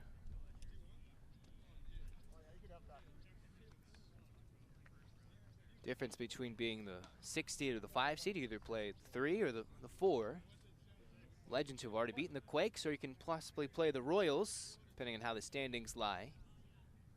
Righty kicks and deals. Breaking ball for a called strike. 1-2 to Marty, who in his first 2 appearances against Hayden hit the ball pretty hard. Looking to start a big rally in the 7th inning. Took a late rally for the Bucks last time to get it close. Now here's Marty hitting it towards right center. Perez underneath it and makes the catch for out number 1. A speedy center fielder out there in Perez. Not much can get past him. Hit it over the fence. As Colin Bell digs in, 1 out, nobody on.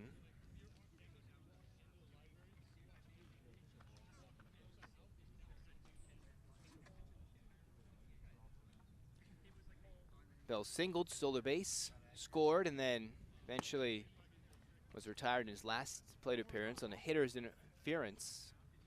So he takes low and away ball 1 with the runner stealing second. The throw was affected from him drifting in the line of sight and line and path to throw.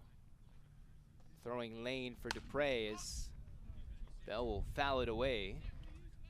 1-1. Was called out. They sent the runner back to first and pretty much killed the rally back in the 5th inning. Hayden allowed 2 to reach, but escaped a jam, retiring both Tehran and Italia on back-to-back ABs. 1-1. Bell will chop it to the 5-6 hole in the left field, and he's 2 for 3. Where he's been able to swing the bat. He's gotten hits. The 6th hit from the bottom third of the order. Between the 3 of Marty, Bell, and Flores, they've all had multi-hit games. Here's Flores' chance to get his 3rd of the game. Stands to be the losing pitcher of record, but has been swinging the bat well as the pitcher / DH. He's been pulled out, so only represented as the designated hitter now. Lazy throw over to first. Legends took an early 1-0 lead if you just joined us in the bottom of the first. A Seth Nelson 2-out RBI single. Bucks took a brief 2-1 lead in the top of the 3rd before the Legends came back in the bottom of the 4th, where the pair runs on a 2-out bloop single off the glove of the second baseman Marty, who was reaching for it, couldn't make the play, and then Daniels stole second. The throw sailed into center field. Moran couldn't handle it and scored all the way from first to give the Legends a 3-2 lead for the 2-run double in the 6th. Added on some more. Hayden watches this one get lifted to left center. Perez backs up and makes the catch. Certainly can say Rowan Dupre is a communicator behind home plate, an on-field leader. Can't say you can't hear him. 2 outs, 1 on. After Flores flies out to center, here's Rowan Tehran, 0 for 3. Struck out looking in the 5th, didn't agree with the strike zone. Sunset League All-Star. As Hayden looking to get through 7, runner goes, pitches high, the throw from Dupre on a hop, and Yamashita with the snap tag, but that ball kicked a little too high for him to tag it and get the runner out in one motion. And a stolen base for Bell. A risky one if you're down 3 here in the top of the 7th, but if you get a good jump, it's a reasonable one to make. But there's a game earlier this summer where the Legends were down 5 runs in the 9th. Got a base hit, stole a base, scored a run, and then promptly tried to steal twice in the 9th inning and eventually lost, blowing what was a 9th inning rally simply because they tried to steal second too many times. As Tehran takes way outside for a ball. Just a simple rally killer when they had a brief moment and opportunity to come back after a 2-out home run, cut the deficit to 2 against the Field Rats out at John Muir in Pasadena a couple weeks ago. But then the Legends said, all right, they had stolen 6 bases, why not try it? But they had a nice chatting to from Cody Marshall after the game, their head coach, saying, all right, let's not do this too many times. Might be Summer Bowl, but can't lose your baseball IQ.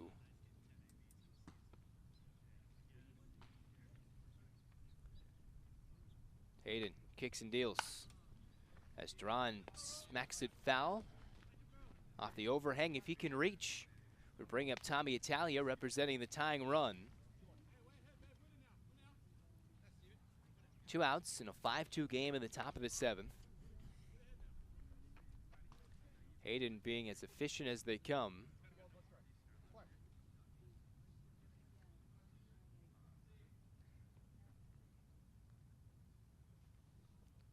The 2-1.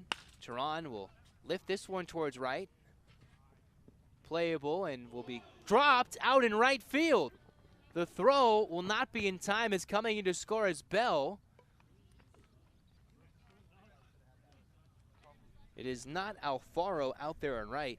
There was a defensive switch made before the inning, but a 2-out error on the drop pop-up, and the Bucks are 1 run closer as Bell comes in to score.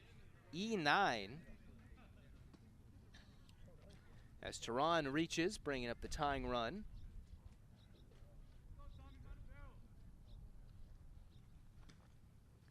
That pitch misses outside, 1-0. It's Cairo Barba, who came in the game for Sergio Alfaro, who already misplayed a line drive hit to right. Those have led to a pair directly of Buccaneer runs. As the 1-0 to Italia is weakly tapped in the glove of Hayden, who fields his position nicely, lunging after it, making sure there's no close play at first, and will underhand flip to get the third and final out. It's time to stretch, and despite the 2-out popped fly ball in right, dropped pop-up, it's 5-3. Legends holding to a 2-run lead heading to the last of the 7th.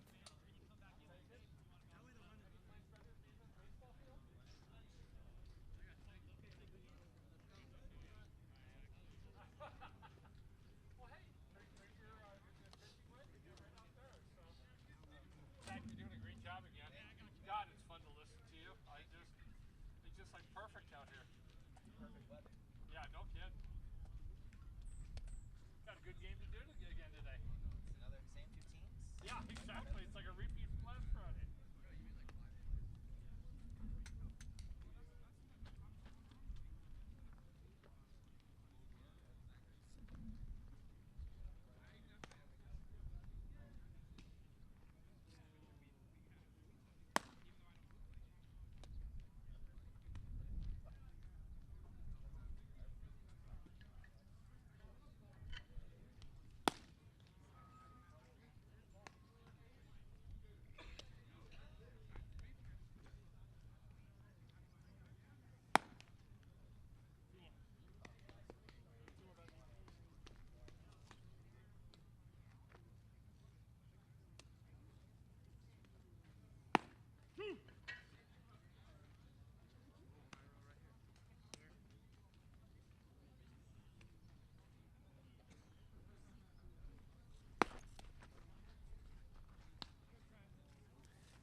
So here we are, bottom of the 7th, 5-3, and now Cairo Barba in Sergio Alfaro's spot.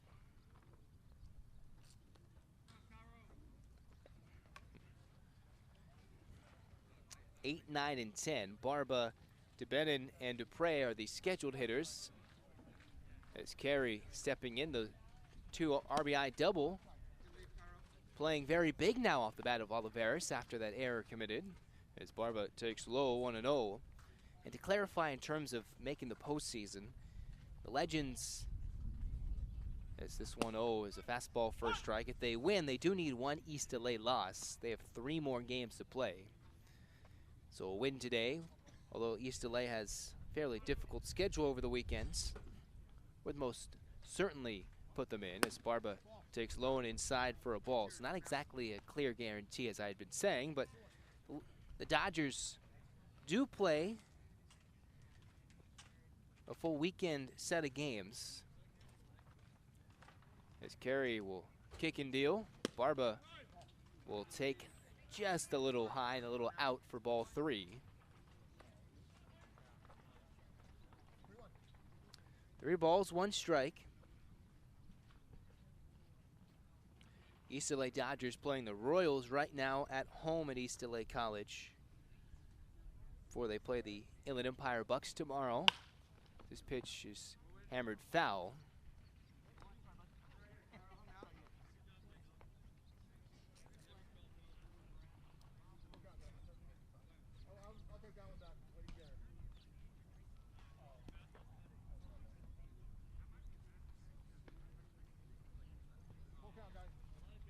Three and 2 to Barba, leading off the bottom of the 7th. Legends clinging to that 2-run lead.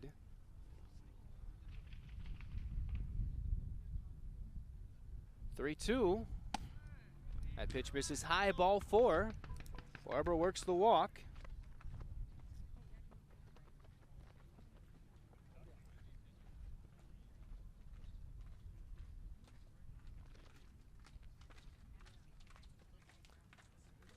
So DeBenin, for the 3rd time today, he singled and flew out to right.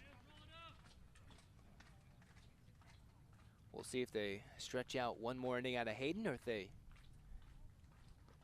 take him out as DeBenin takes it low 1-0.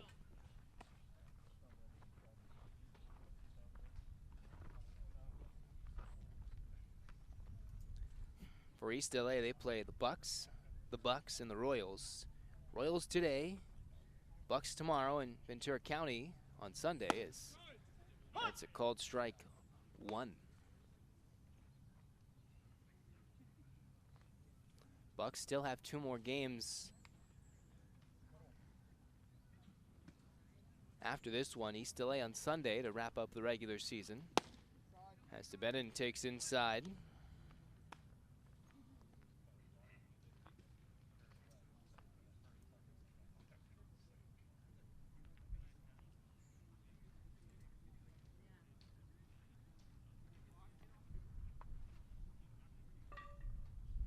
Pitch, line drive, center field, and it'll be caught for out number 1. The throw to first, dug out, and a line drive double play.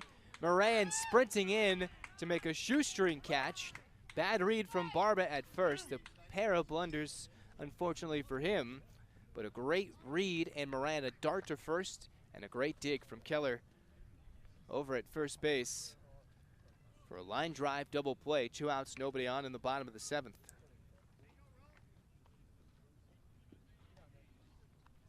Now Rowan Dupre digging in. Bucks play the Royals tomorrow and then East LA Sunday after this one. So 4:30 start time at LA Valley on Saturday and Sunday to wrap up their regular season, which has been jam-packed full of games as Dupre takes a called strike 1. 0-1. Dupre takes low and inside. 1-1.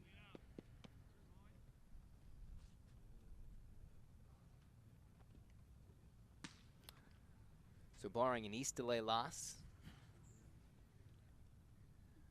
a win today for the Legends puts them in guaranteed as that pitch misses low and away. Though a slumping East LA team, really doesn't seem like they'll win 2, if not any of those 3 games coming up. Dupre grounds this one hard through the left side of the infield into left field for a base hit. Dupre now 1 for 3, turns the lineup over as Yuli Perez digs in. 2 outs and 1 on. Just the 2nd inning so far for the Legends this game where they've had the leadoff man not reach.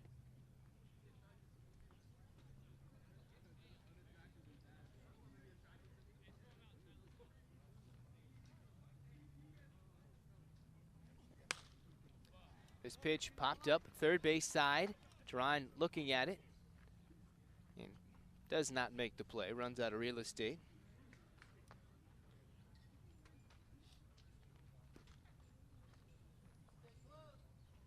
Hayden, after that top of the 7th inning at 94 pitches.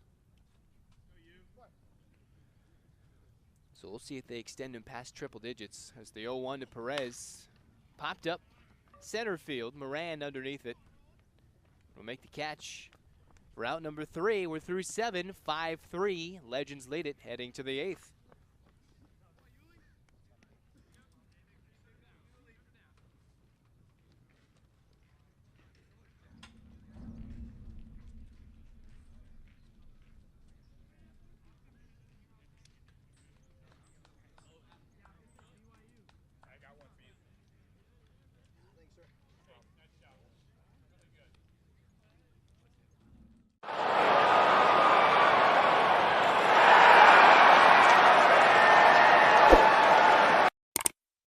Subscribe now. Thank you very much. Would you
So we move to the 8th.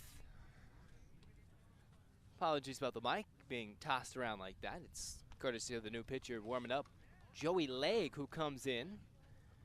The righty, usual first baseman, looking to close at least the 8th inning out. We'll see if he's asked to go multiple innings, but Spencer Hayden goes 7 innings, gives up 2 runs, 94 pitches.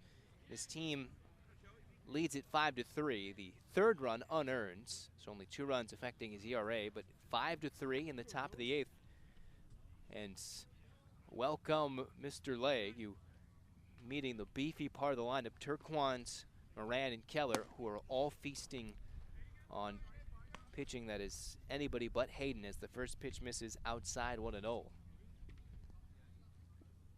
A combined 0 for 9, or 1 for 9, excuse me, between Keller's bloop double, Turquans, and Moran as that pitch misses high.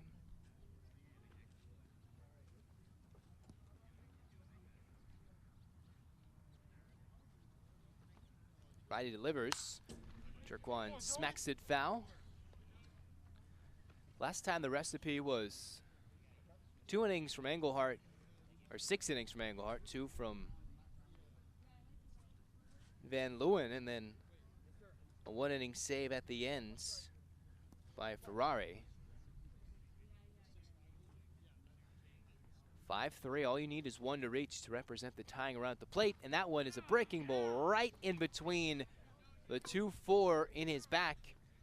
He gets plunked, and the leadoff man on for the Bucks. First time Turquans reached safely today. Here comes Kai Moran, the home run leader, tied with Rowan Tehran.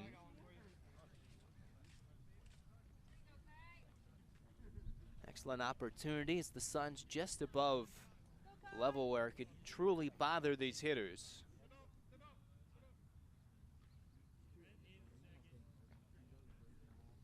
Turquans still need an extra moment out there at first base.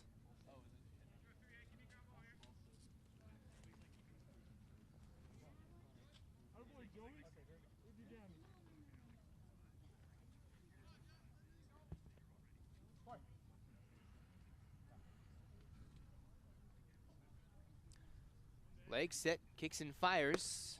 Will miss high 1-0.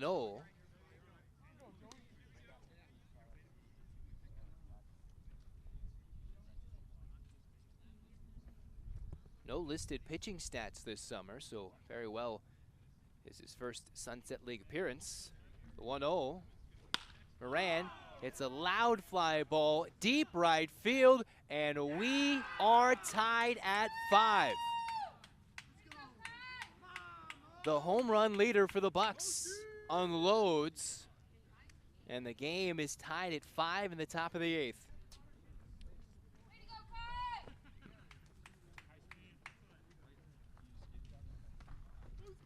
The entire Bucks dugout coming out, and that 3-run cushion all blown away. The pop-up dropped in right field, allowing 1 run to score with 2 outs in the 7th, and then hitting Turquan. Moran waiting on something and gets his first hit of the day. And now here's Thomas Keller with still nobody out.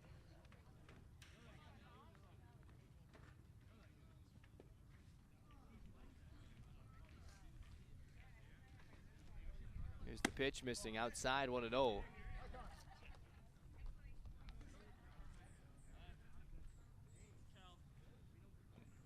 Keller, Nichols, and then Marty. 5, 6, and 7. In a new game, 5-5. The Legends in the bottom of the 8th will have 2, 3, and 4. Yamashita, Jenkins, and Nelson, their own speed and power combo as Keller fouls it away. Second time the Bucks have come back to tie it, just like they did last time. Tied it late, or not as late as this time, but the Legends eventually scratching across a run to immediately break the tie and win it 5-4. Looks like we're headed for the same destination as Legg misses high for a ball. 2 balls, 1 strike. Whole new ball game and 2 full innings to play. Keller rips it to left. There's a base hit. And the go-ahead run on base with still nobody out in the 8th. The middle of the order coming to life late. Nichols 0 for 3. Looking to advance the base runner. We'll see if Keller decides to steal. 5-5 top 8. Each team has flip-flopped in the lead. Legends twice blowing their lead. The Bucks blowing their brief 2-1 lead as Nichols pounds it into the dirt and fouled straight back.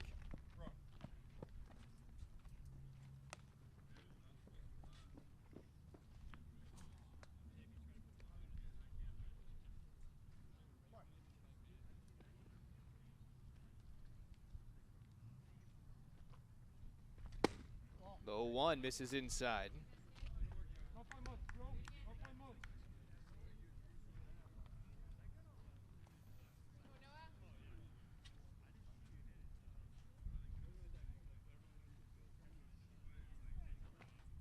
Pitch fouled away. Strike 2.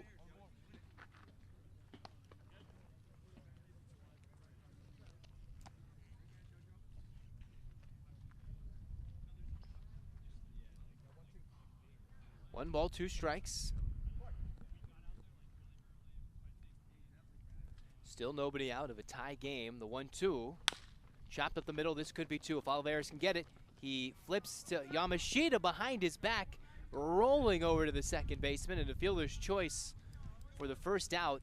If he could have gotten it in one motion and stepped on the bag, would have been a 6-3 double play. Just pulled his momentum away from the second base bag enough and couldn't get enough on it to Yamashita to give him a chance to throw to first. So replace Nichols with Keller. 6-4, and down goes Keller at second. Marty, who is 2 for 3. Slay kicks and fires, runner going. Ground ball hit straight to Olivares, a head high hop. He stays with it and throws to first, and there's out number 2. Nichols was running on the pitch, so it takes away any chance of an inning-ending double play ball.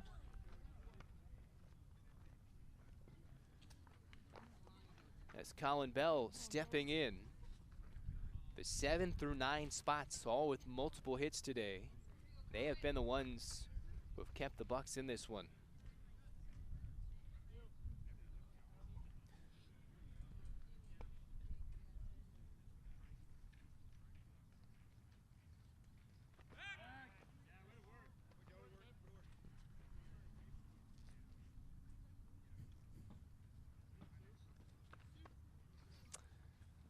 So getting the word that it's been a while since Leg has pitched on the bump as righty kicks and deals. Fouled away from Bell. 2 outs in the go-ahead run in scoring position. Hasn't pitched since his high school alumni game. So as we've seen so far through the Sunset League, sometimes if your starter can go deep or if he doesn't go deep, gonna need some innings from somebody. And Legends do have some good pitchers who can stack together innings. Just Leg being asked to get through this 8th and potentially 9th inning.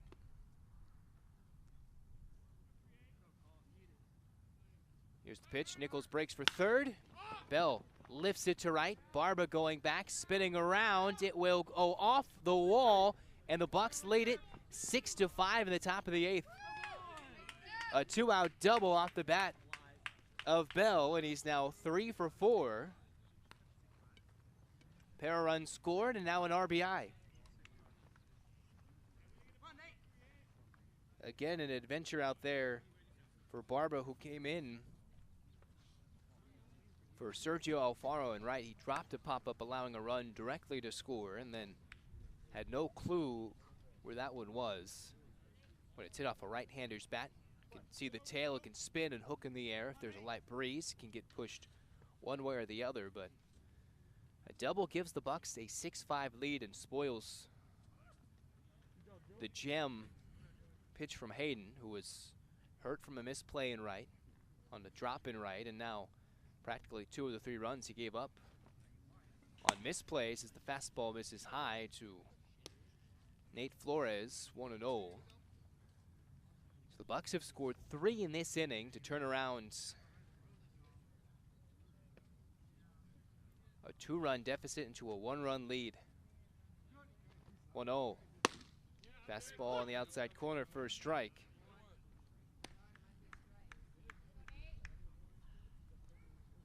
So Hayden threw 7, gave up only 2 earned runs. The Bucks have fought right back.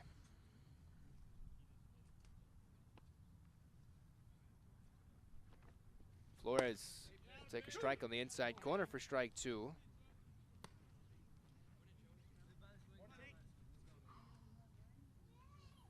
One ball, 2 strikes, just trying to keep his team only down a run now as the Legends needing a late comeback to win this one.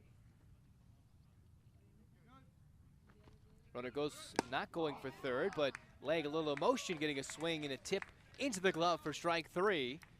Does give up 3, but it's been some time since he's towed the rubber, and all things considered, did quite nicely after giving up the home run to right. But it's the Bucks who lead it 6-5 heading to the last of the 8th inning. The Legends needing a run to tie and 2 to take the lead. We'll see what they do against J.P. Carey, who now has a lead to protect heading to the bottom of the 8th. We'll be back in a moment.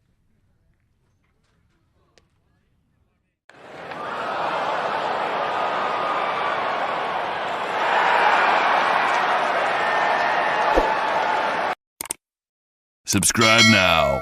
Thank you very much.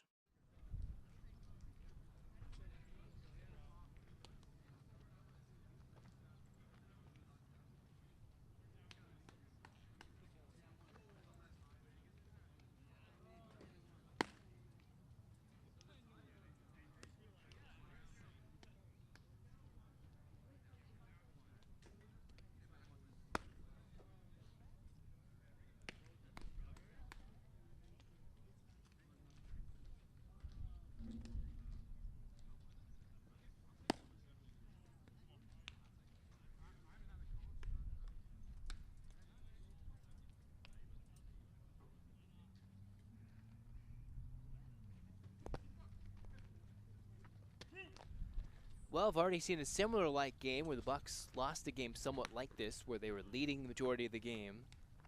Had the other team fight back. That was the Arroyo Seco Royals in the then Sunset League game of the week, where they had guys on frequently and quite often on base in scoring position, leadoff man included. And they lost, and now here the Bucks almost looking to return the favor, and you know, the baseball odds, probability. Pendulum kind of swings one way, swings back the other. Legends, who have had the leadoff man on in 5 of 7 innings, have scored 5 runs, but now find themselves trailing by a run with Adam Yamashita leading things off. Walked and scored against Carey back in the 6th. Battling back from down 0-2, and now takes the pitch low and in, 1-0. Yamashita, Jenkins, and Nelson. So speed in Yamashita. Solid hitter in Jenkins, and then some power, massive power from Nelson. So Yamashita will chop this one into the dirt and foul down the first base side as Buccaneer slowly getting loose in the right field bullpen. That's Ian Nord. The Bucks have a pair of slight submariners and sidearmers. Nord more the submariner sidearm hybrid is the 1-1. Yamashita grounds it towards first, and a belt tie hop fielded cleanly by Keller, and it's out number 1.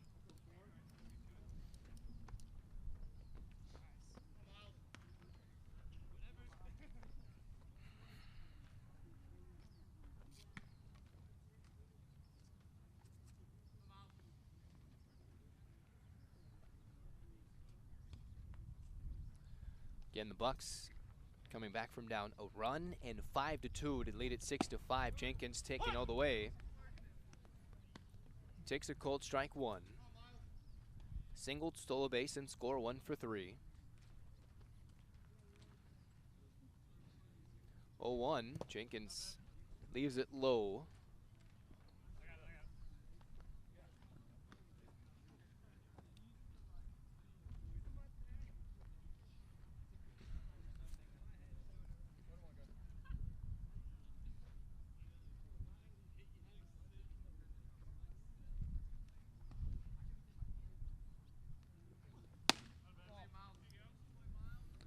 Pitch misses high.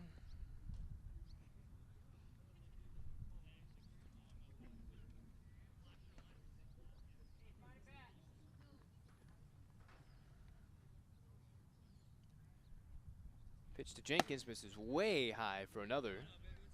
3-1.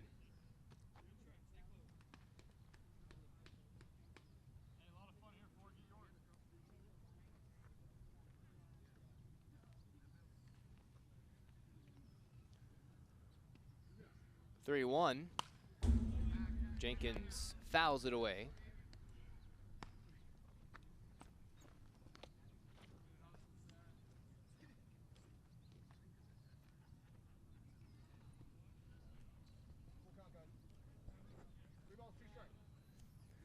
Three and two. One out, nobody on, chasing a run in the bottom of the 8th. Carey, the 3-2. And that ball spiked to home plate. Ball 4, and here's Seth Nelson representing the go-ahead run with 1 out, 1 on. Double could tie the game. Home run would put his team in the lead with only 3 outs to get.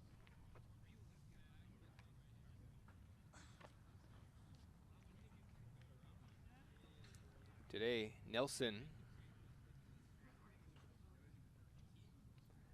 1 for 2 with a walk. As that pitch thrown to first, kicks away from Keller, now racing for second as Jenkins thinks about going to third, but will stop with the extra 90 feet. Now maybe the approach changes a little bit there. Here, Nelson, all you need is another base hit up the middle, like the first inning where he gave his team a 1-0 lead before being thrown out at second base to end the inning on the throw home.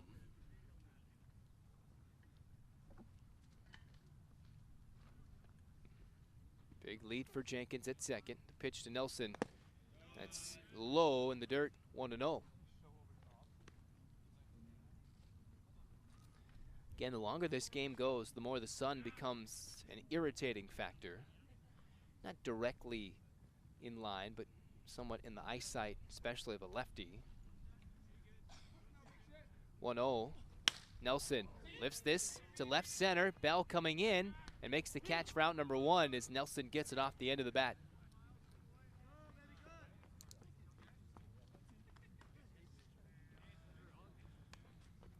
So 2 outs. Matt Olivares digging in.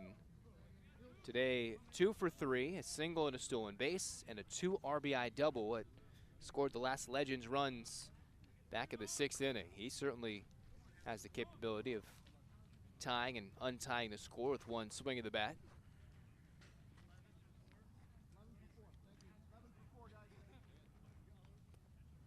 So now the Legends putting out Connor Hotzenbuehler out there at second base, taking out Miles Jenkins as a pinch runner. So Hotzenbuehler coming in for Jenkins, and Jenkins has some big speed, so you wonder if something happened there or if it's just a straight switch. As the first pitch to Olivares, fastball for strike 1. When you put in a catcher for a speedy infielder, kind of raises your eyebrows, especially with him in scoring position in 2 outs. So you hope Jenkins is okay. That's the first question. As the 0-1, Olivares, well, it kicks away from Turquan, and Hotzenbuehler races to third. It's a way to fire up those legs, get them awake. Now the tying run 90 feet away. Again, a small backstop here. That's why we get the good angles behind home plate. So it takes something to really kick away from Turquans. It's the pitch on its way to Olivares. That's outside. 2-1 the count. Tying run at third, 2 outs, 6-5. Bucks lead it, bottom of the 8th.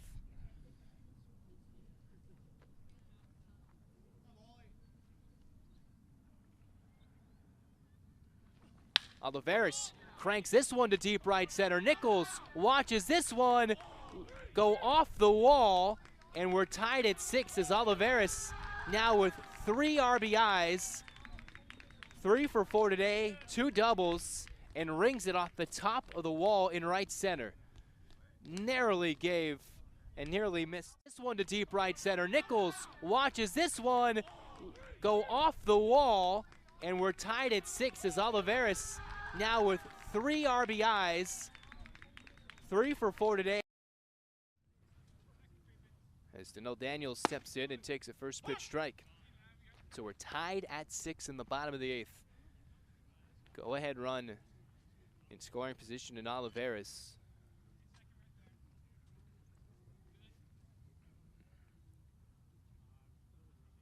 The 0-1, breaking ball missing high, 1-1, and the difference between Carey's outing between the first inning from the 5th, now here in the 8th, it's been the loss of the curveball and the inability to throw his secondary off speed for strikes. The 1-1, and there's a ball in the dirt. Daniels goes after it, 1-2. Again, case in point, ball that bounced a couple feet in front of home plate, but just trying to do a little too much there. 6-6 in the 8th, and yes, we will play extras, and yes, we do end in ties. The Legends know that already. But Daniels looking to avoid that with the base hit here. Is the 1-2 way high, 2-2. Turquoise snags it above everybody's head for ball 2.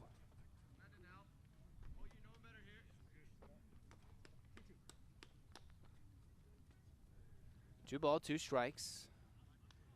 Runner at second with 2 outs in a 6-6 game. Pitch on its way. Daniels leaves it low.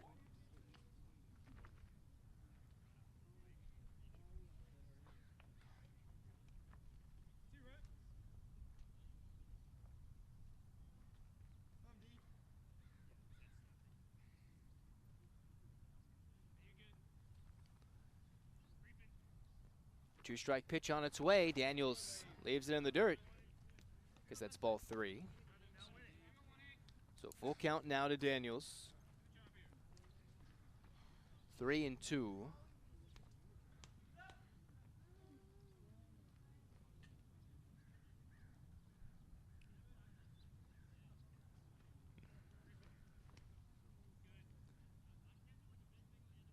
Pitch on its way, and that's a looper into shallow right center, and it drops for a base hit.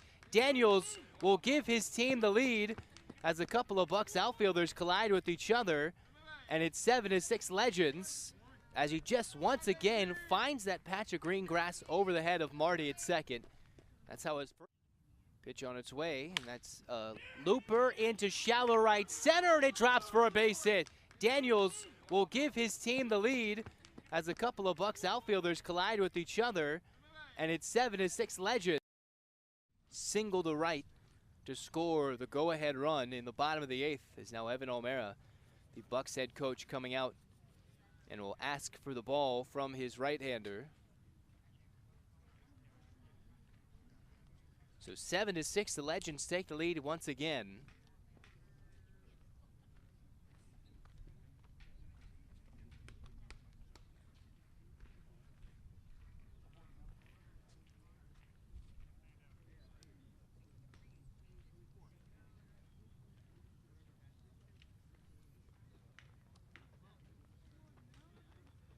So Joe Mauser with a runner at first in 2 outs. Will be a left-on-left situation against Ian Nord, who is one of the better pitchers in this Bucs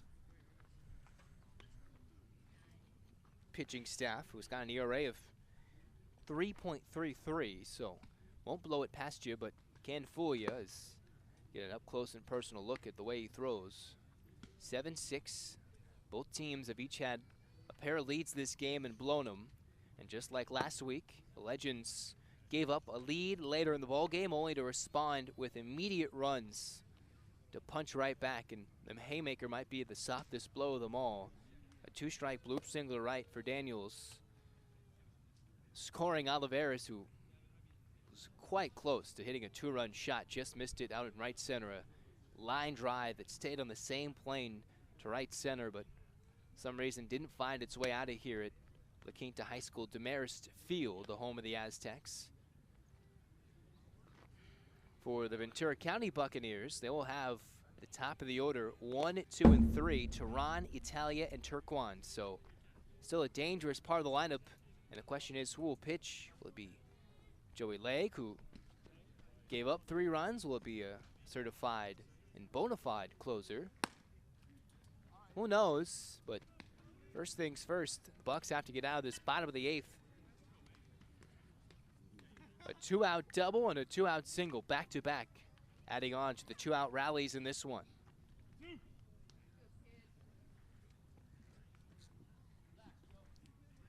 Five of the 7 runs scored by the Legends today have come with 2 outs. 5 of them. Meanwhile, for the Bucks, most of their runs have come based off misplays. The Bucks outfielders weren't in position. They're all congregating around Kai Moran in center, and they had to yell to the pitcher Ian Nord, saying, no, hold on.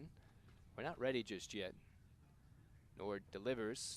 Mauser getting a first look at it, takes a strike down the middle, 0-1. While it might be down the middle, certain different pitches that are down the middle that are different. You have funky delivery, as Nord has, deception, and there's straight speed, which is not the velo that he has, but that ball misses in the dirt. Turkon will pick it up, and breaking for second is Daniels. Wild pitch puts the runner in scoring position, and a base hit here could add to maybe some much-needed insurance. 7-6 just might not do it as we slowly work our way to the 9th.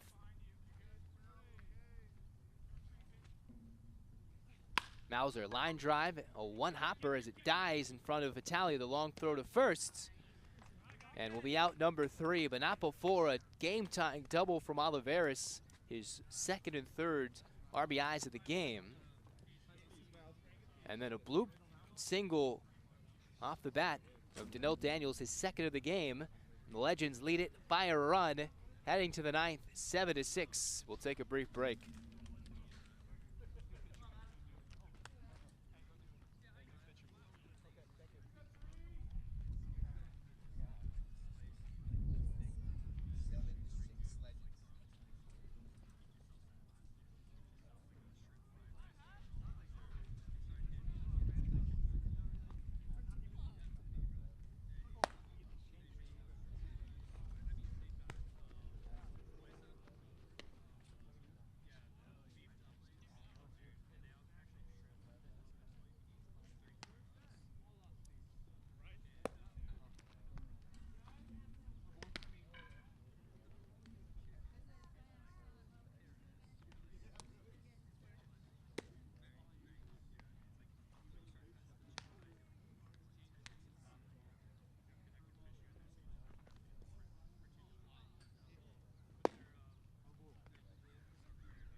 So to the 9th we go.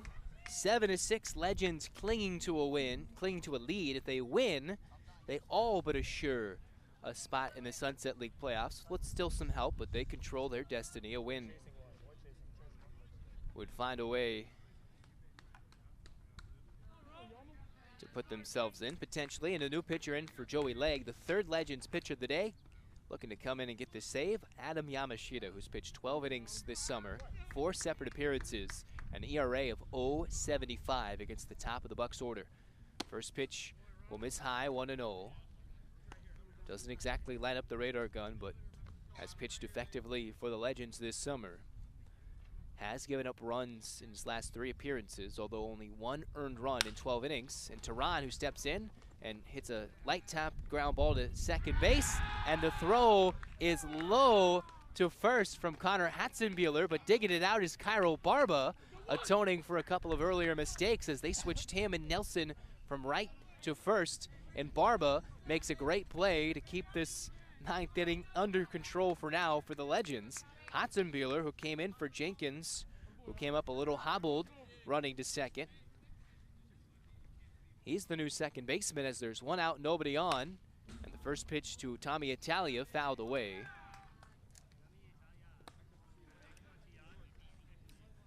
So again, Nelson in right.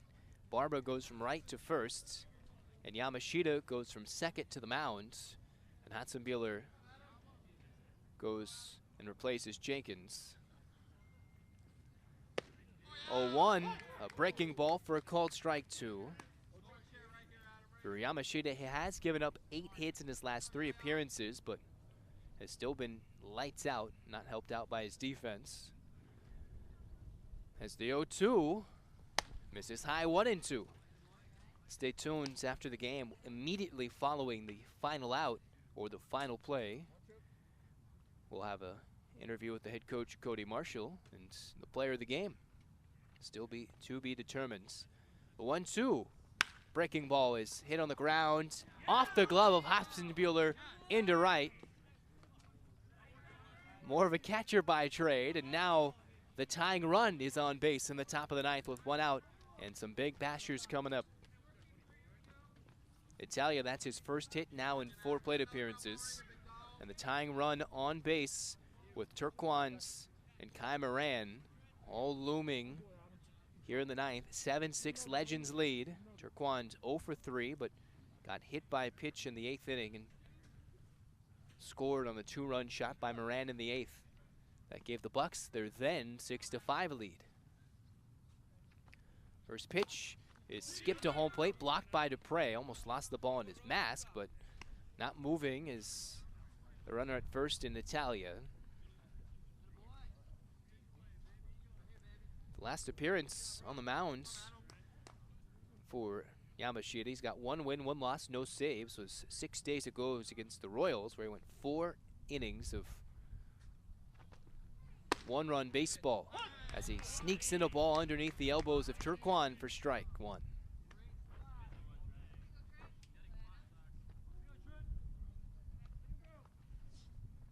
Quick check on the runner at first, but Italia not sleeping.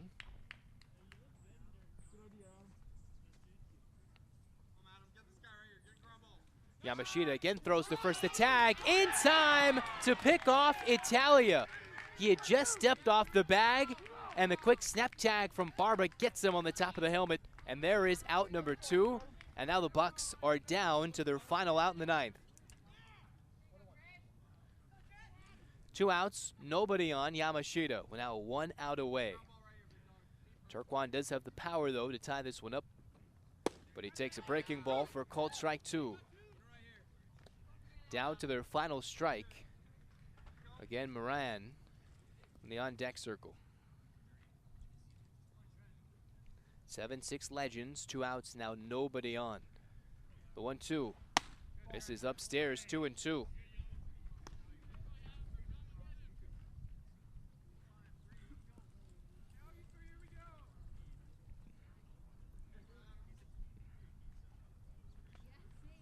The righty winds and fires. Turquoise swings and misses. Legends win it 7-6 from come from behind fashion. A game-tying double from Olivares with 2 outs, and a bloop single from Donnell Daniels stands to be the winner. Both teams going back and forth, 7-6. The final Legends get their 10th win of the summer. It's the Bucks who drop to 11-11. Handshake line, all smiles for the OC Legends, as the Bucks have to go back to the drawing board, losing yet another heartbreaker here in Westminster, back-to-back within a week.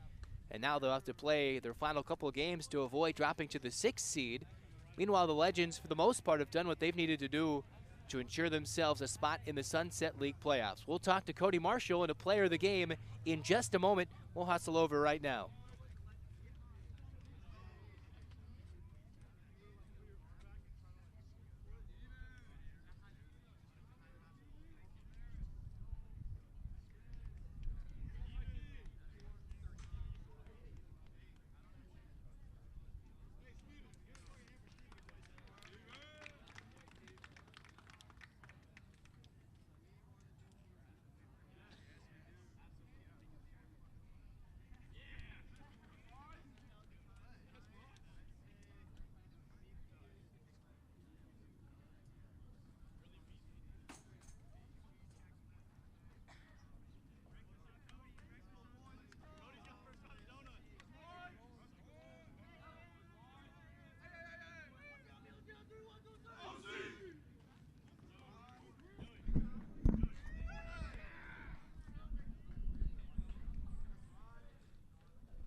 farthest I can get it. Yeah. Where do you want to go with this?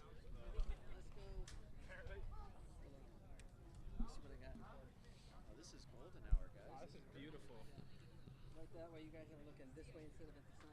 All right, you want my sunglasses on? Oh boy, Oh, yeah, we're going. Keep them on. Keep 'em on. We're sticking with them on.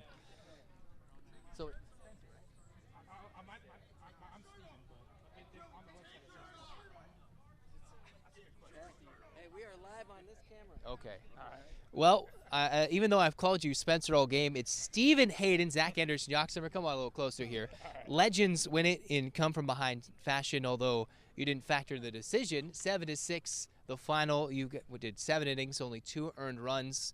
What did you think about arguably your best performance of the summer? Come a little closer. This mic's a little short. All right. I was just giving the defense a chance. I just wanted to make sure they weren't getting the barrel on the ball, and overall, I just wanted to let the defense work. And the defense did its job today. I got a lot of help. I think I only had 2 strikeouts the whole game, so 19 outs for all them. So I'll take whatever I can get from them. Anything in particular this summer you've been looking to work on here with the Legends? I've just been looking to start throwing harder, get back in the college scene, facing some better competition. And that's exactly what I'm doing, trying to prove to myself that I can do it. And today I proved that I can. What was one pitch that you felt was really working well for you?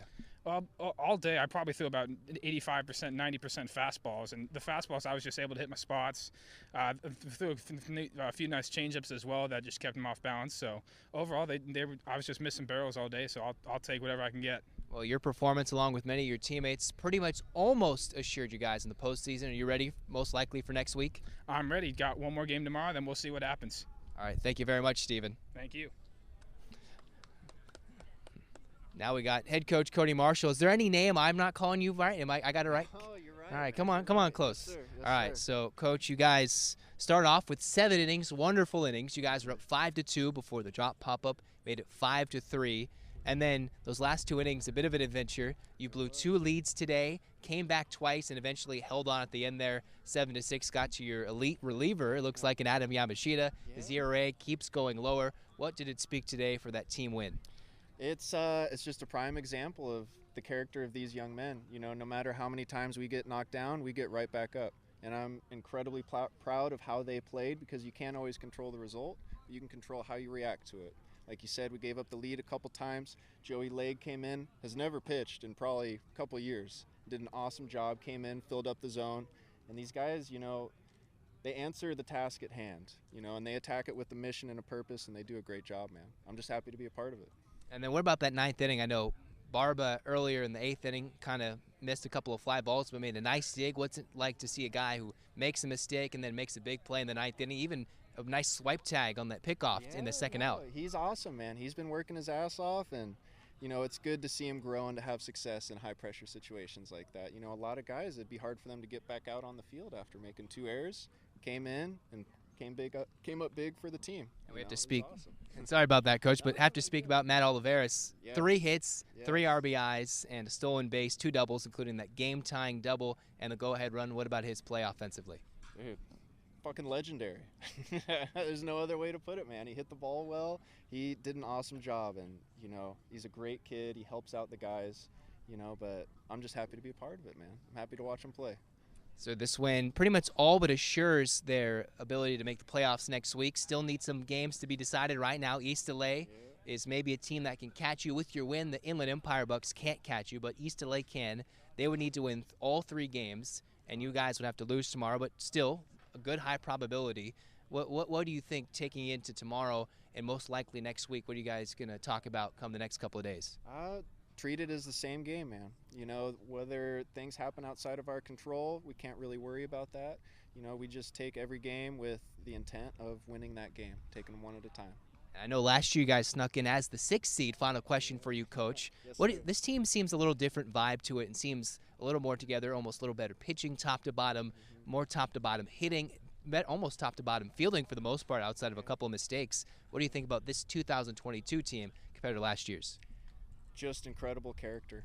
You know, with baseball, I always tell these guys to never worry about the result, because it is fickle and you don't always get the results that you want. But these guys and their character, they live life fully. and they understand what it takes to come out here and give everything so that they can walk out of here with their head held high, and they do a great job of it. And I would say a big part of that is their maturity and, you know, how they take ownership of this team. They do a great job. Thank you very much for your time, Coach. Appreciate it, man. Hopefully, Thank good you. luck next week. Yes, sir. All right, Thank that was head coach Cody Marshall. Legends win it 7-6. Player of the game is Stephen Hayden, the offensive player of the game, Matt Oliveris. We didn't chat with him, but 3 for 4, pair of doubles, 3 RBIs. Legends come from behind to win it 7-6, get their 10th win of the summer, and all but assure themselves of a Sunset League postseason berth. I'm Zach Anderson, Yozsimer, signing off from Westminster. Good night, everybody.